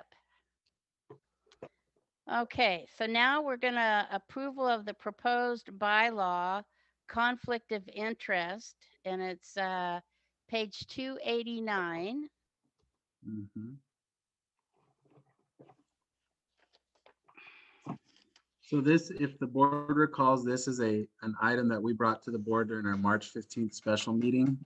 As the board was informed at our last meeting, we're currently undergoing a process called federal programs monitoring. And as part of that process, the California Department of Education is implementing a federal review of our district-wide services. They're selecting different departments to focus on. So this go around, they're focusing on student services, which is KIP's department. They've identified 2 schools out of our 10. So they've chosen Calaveras and Mays Middle Schools. And they're working with our Ed Services Department and our Fiscal Department because their review kind of, if you can think about a spider web, it just touches a lot of different things. So one thing they brought up was the need to adopt this version of Board Bylaw 9270, which is conflict of interest. We did go over it at our last board meeting. So I separated this one out from the board policies the board just approved because it has nothing to do with dismantling or disrupting the school to prison pipeline. So with that, I'll turn it back over to the board for any questions or comments on the agenda item. Well, does anybody have any comments about conflict of interest? It's pretty forthright. So fairly boilerplate. Yeah, this is Yeah. a pretty boilerplate. There's not a whole lot changing here. No. And it goes with the Form 700 that we have to do. Yeah, Yearly. it talks a little bit about that. That's right. Yeah. Yeah. Okay. So do we have any discussion then on this? Oh, first I need to make, do I The have a motion. motion? Yes, I move that we approve proposal board bylaw 9270, conflict of interest. Do we have discussion? Do I have a second? Lisa, Or second. Lisa? Yeah. Okay, and we have a vote. Aye. All in favor? Aye. Aye. Okay, 4-0. Carla's not in the room. Okay, let's go to the next one. 10D, page 289, which is the Williams Quarterly District Report, Williams Act. This is a pretty simple one for the board. We are presenting to the board the data for October 1st up and through really today. It's not through March 31st, but it is through today. And there are no submitted Williams reports complaints. So with that, I'll turn it over to the board for any questions and then recommend the motion of approval of the district's quarterly Williams report. Okay, do I have a motion? I move that we approve is it the Williams report or do I have to have a number? The quarterly Williams report. The quarterly Williams report. Second. Discussion? I'm glad we had no no problems there. Okay. All in favor, say aye. Aye. Aye. Okay, 5-0. Let's now go to 10E, which is on page 298. Mhm. And this is approval of the memorandum of understanding, mental health therapist salary schedule and initial salary placements for classified employees. That's right. Thank you for that, Jan. This is an item that is a high priority for the district because we are taking on the challenge of meeting the social emotional needs of our students. And when you want to do that work, you have to hire the best and the brightest. And we had a job salary scale that just wasn't meeting our needs. So we interviewed 4 stellar mental health therapists, and all 4 looked at our salary scale and said, I basically can't do this. I can't take this position because it's just not competitive. Right. So we pulled the data and then met with our bargaining unit, and they were wonderful at the table with us. And what you have before you is an MOU that substantially increases the pay so that it is competitive and so that it is a permanent update. The board sees it there. It's on page 301 is the breakdown of the salary. And I just want to, commend Erica and commend our bargaining team for getting to the table as quickly as they did, because even though we were under a very tight time crunch, we were able to come to an agreement in a matter of a couple of days with CSEA.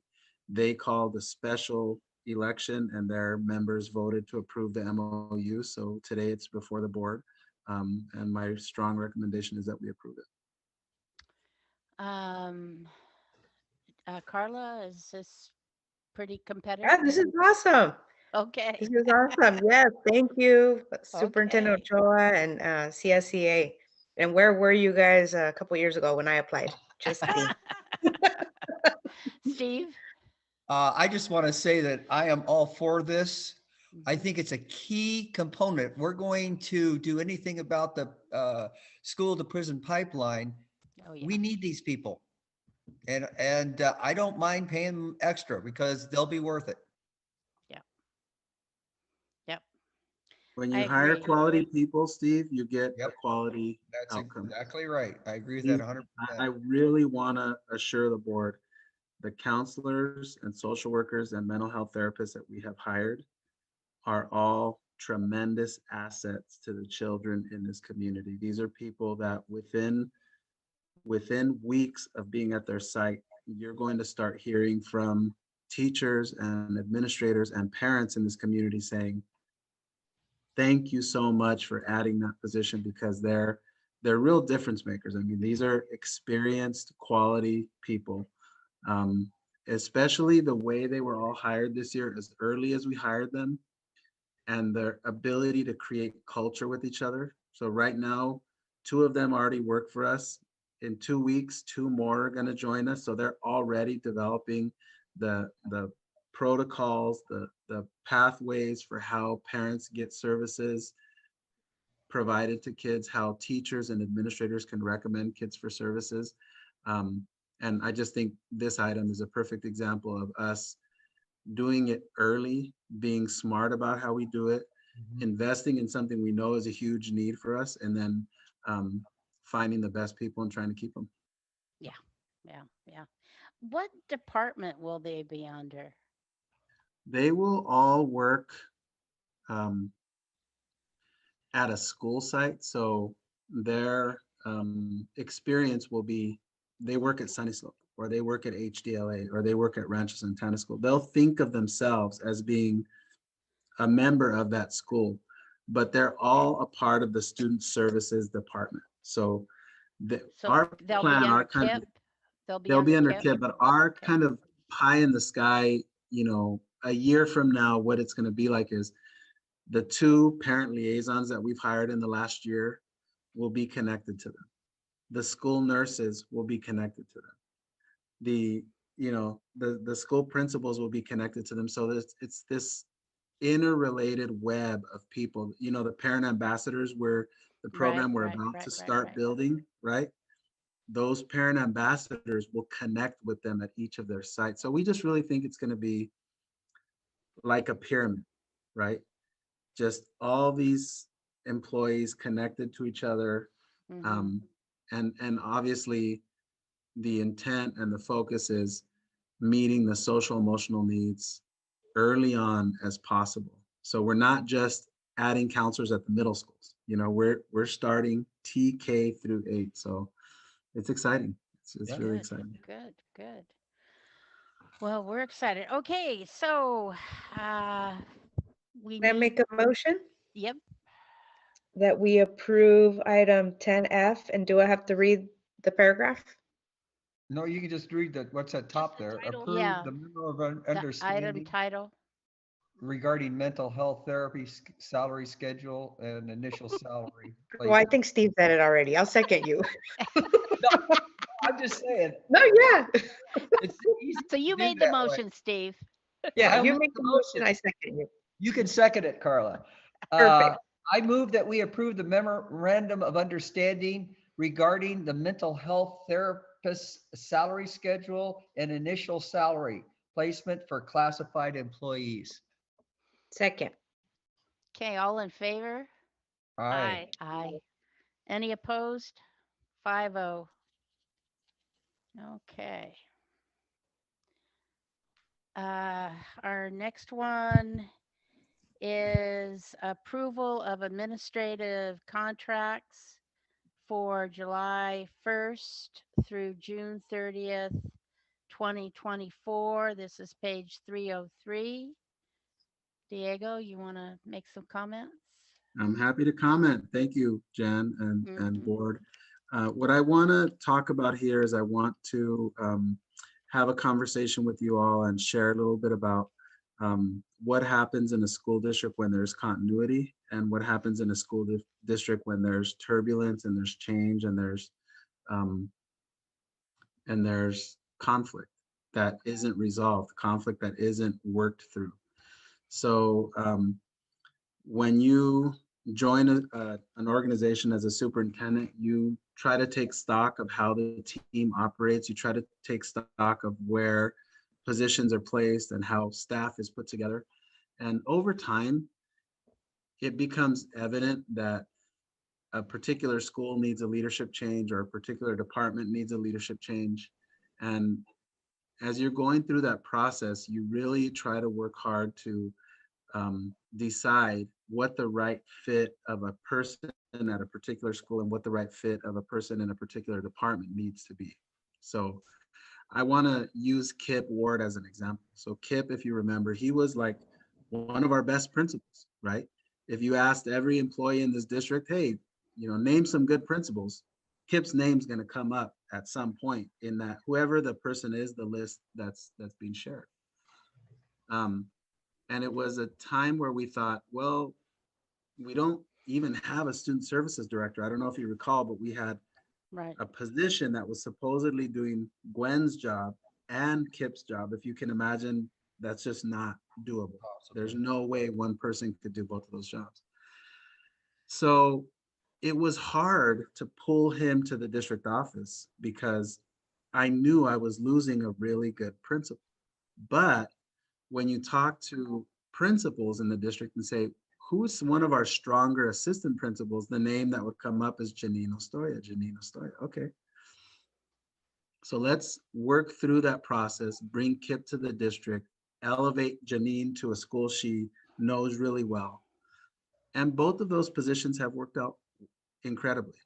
The work that Kip is doing to bring us through this disrupting the school to prison pipeline, it's possible because of what his personality is. It's possible because he's so smooth and caring and kind. And so when you put him next to me, that I'm like, okay, let's go tomorrow, let's next. So it's a balance of him and myself when we're working together on those things. And at the same time, Mr. Ward is on a one-year contract. And as administrators, almost throughout the entire state of California, you work on a one-year contract basically. And every March 15th, I know it's past March 15th, but in most districts, every March 15th, administrative contracts come to an end. And the superintendent will basically meet with an administrator if they're not happy with their performance, and they'll say, we're moving on. You're not going to be the principal of such and such school, or you're not going to be the director of such and such program. And what that creates in a district is it creates a culture of people looking over their shoulder and people not trusting the process to happen because they're too tentative and too worried about keeping the superintendent, staying in the good graces of the superintendent, instead of thinking about what does my department need? What does my school need? What do the people I work with need from me as a leader? It creates a culture that's very unsettled, volatile, and consequently you have a lot of turnover. So a year ago, we went through a process of multiple year contracts for our principals, and we've been very pleased with the result. And so what tonight's presentation is it's about identifying district level managers, directors, and our assistant superintendent, who I know you all have had wonderful experiences with, and saying we want to extend the multiple year employment contracts to those individuals. And as a result, I'm bringing it to you tonight for your consideration. Something that's important to acknowledge is that this extension of a contract is not tied to increased pay. So there's no additional cost to the district that isn't taking additional money away beyond the salary and benefits we already commit to them. But it really establishes a longevity and a continuity for the district's operations. And it keeps good people from getting the wandering eye or feeling like they need to jump ship at the first sign of turbulence.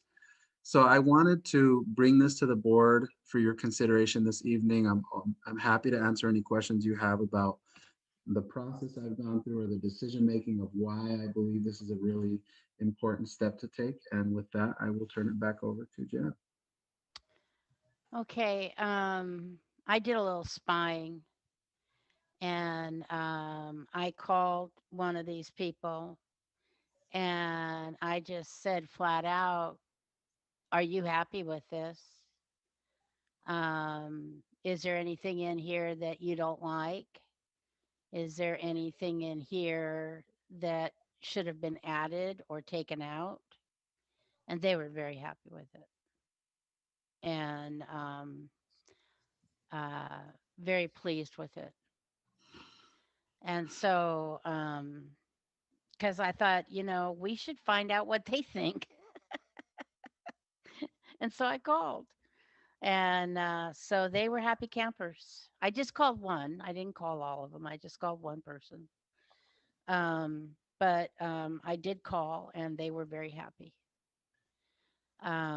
So, and I don't mean to sway your opinion, but I think that, we should always ask our employees, what they think. And job security is a big thing. And they're still, it's not like we can't get rid of them. I mean, you saw that if you read the contracts, they still are, can be dismissed. Yes, Steve? I hate to bring up the sports analogy again, but I'm sorry, I have to. I think Superintendent Cho will understand this. To me, this is like having a team. We talk about having a team. Yes. Well, if the people that we're talking about here have demonstrated, and they have, right, that they are very competent and very good at their jobs, why wouldn't you want to extend? In baseball or football, if you have a player that you really like, yeah, we'll give them a 3 or 4 year deal because you want them to stay. You are showing that you have confidence in their ability and you want them here. And, Superintendent Choi to me is like a general manager. He's putting his team together. Mm-hmm. These are the people he trusts and wants to be there. I 100% behind this. Why not do this? I agree with him 100% on this. Yeah. I just want to point out, Steve, that I totally understand your analogy. And I think Jen, okay. You know the Raiders. Come on, they'll sign. Exactly. Let's sign them. Let's keep them. Let's not go there. Anyways. Okay. Agreed. Yeah, Liz.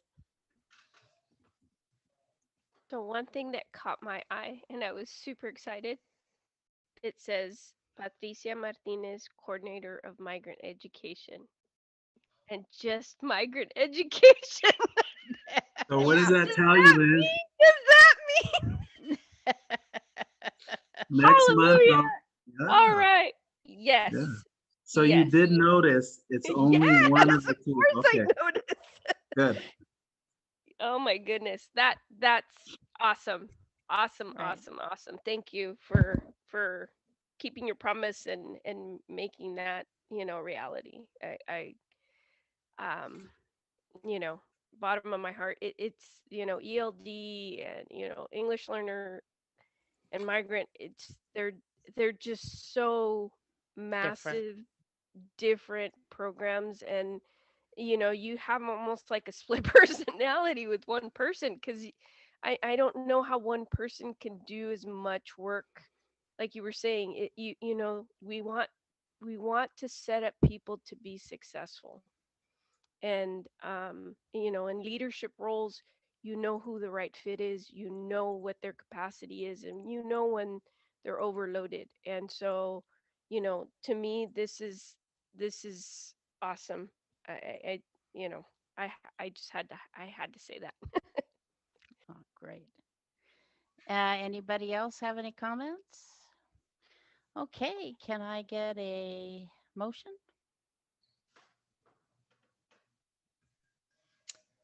Uh, Motion. I'll move, I move that we accept the, or approve the, I don't know exactly how to put that. Approve Administrative contracts. the administrative contracts that have been submitted. Is that okay, Diego? All That's right, do correct. I have a second? Second. Okay, Liz did the second. Any discussion? All in favor, say aye. Aye. Aye. I would like to Opposed? abstain. Abstain, okay. I'll tell you why. I'm so new that I don't really feel like I have the foresight, I don't know enough about these people to feel comfortable making Oh. a Okay, that sounds fair. Okay, so 4 yeses and 1 abstention. yes. Yes, There we go. that makes sense. Okay, so uh, let's see. I'm going to. I think this is it, isn't it? Yep. Yeah. Oh no. Now we have to. Do I have any board member reports? Steve? Um, I am going to be interviewed tomorrow at 10 o'clock for the principal of Rancho San Justo. I'm not exactly sure about what, just basically myself. Mhm. There's going to be some students that are involved in it too, so I guess I'm going to be interviewed. Good. Good. Anything else? That it, Steve? That's it. Okay. Liz? Um, just the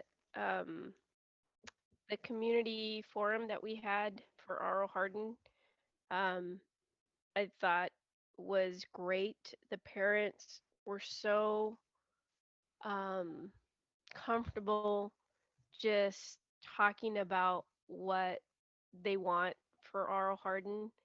Um, and then we followed up the following day with the other parent that we didn't get a chance to talk to. She had some really great ideas as well, suggestions for improving RO Hardin. Um, so I think the idea that we had to bring it back to them is so important, because just trying to increase parent participation always starts with providing them the platform to have those conversations, especially with board members. Maybe after this first one, and that it was out there, that parents will feel more comfortable at the rest. This was our first one, so, but I think our parents did amazing. Um, and so I'm just excited with, the recommendations is, that we jotted down, really kind of bringing those forward, and making them happen. Um, I was happy to see Angela there as part of our conversation as well, and wearing the two hats, being a teacher and also, the union rep. eh, um, I think it's important because just like uh, the inclusivity of the conversations and having our unions here, the perspective of parents is important because, you know, we can't get narrow-minded and focusing on just what's important for each one, right? We look at the global picture. Um, so I think it's, inviting folks to participate or listen in, I think is good. And I'm just excited for the next ones, and having you all be a part of those, I think is going to be really exciting. Lisa? I just have a question. Do we have a date set for the town hall? Are we No. gonna do it? Okay. We are gonna do it. We don't have it yet. Okay. I was mentioned earlier, so I thought I missed the memo. You didn't miss anything. Okay. I have nothing else. Okay. Carla? So I'm not, Steve, I did meet with the principal of Rancho, Mr. Vela, as well, and I'm not gonna spoil it for you. I'm assuming it's similar. But it just talking to him, really awesome. He's doing a lot of good work there. He's been sharing his newsletters and just it's a really cool. He has a challenge going on for students to get their grades up, and um, it's pretty cool. So, anyways, enjoy that. And then I did also have an opportunity to sit in the ASB class for HDLA with Mr. Larabelle, and I love hearing the students, and just hearing what they have to say, and their thoughts, and sharing my experience. I just went in talking about being here on the school board and being from Hollister and going to college, and they're all excited about college. Apparently that was something they were talking about, so it was really nice to do that. So, and then the other thing I was going to mention, oh, there was one more.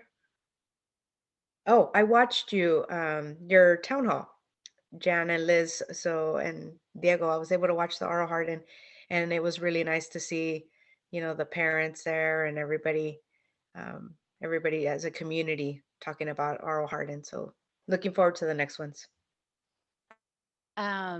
So yes, we did have the community meeting with R.O. Hardin, and then the next day with that other parent. And I got to tell you, it was a lot of fun. And of course, we would like more input. And I think when word gets out that this is all about listening to what they want, I think we'll get more and more parents. And I think when we're able to do what we originally had hoped, which was the dinners and, providing the child care and really getting in the participation, we'll get a higher amount of people. But just even the start, I have to agree with everything that Liz said. It was really special. And I'm so glad that we started this, and I can just only see good things happening. And Steve, I did also meet with Mr. Vela, and he is really working hard to get Rancho back to where it should be. And I really enjoyed my conversation with him, and he is sharing his newsletter, and you'll have a good time.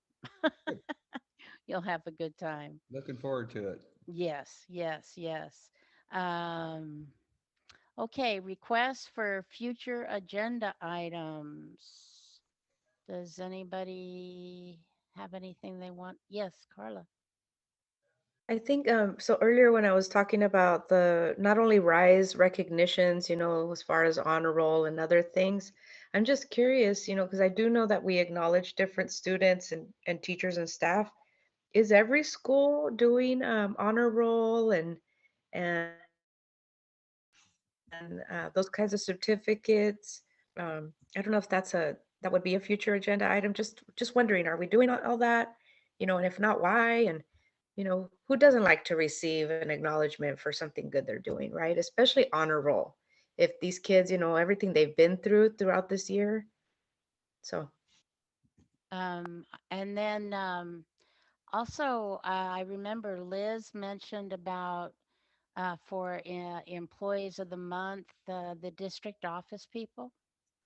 Are we going to honor district office, maintenance and clerical and, all the people that work at the district office?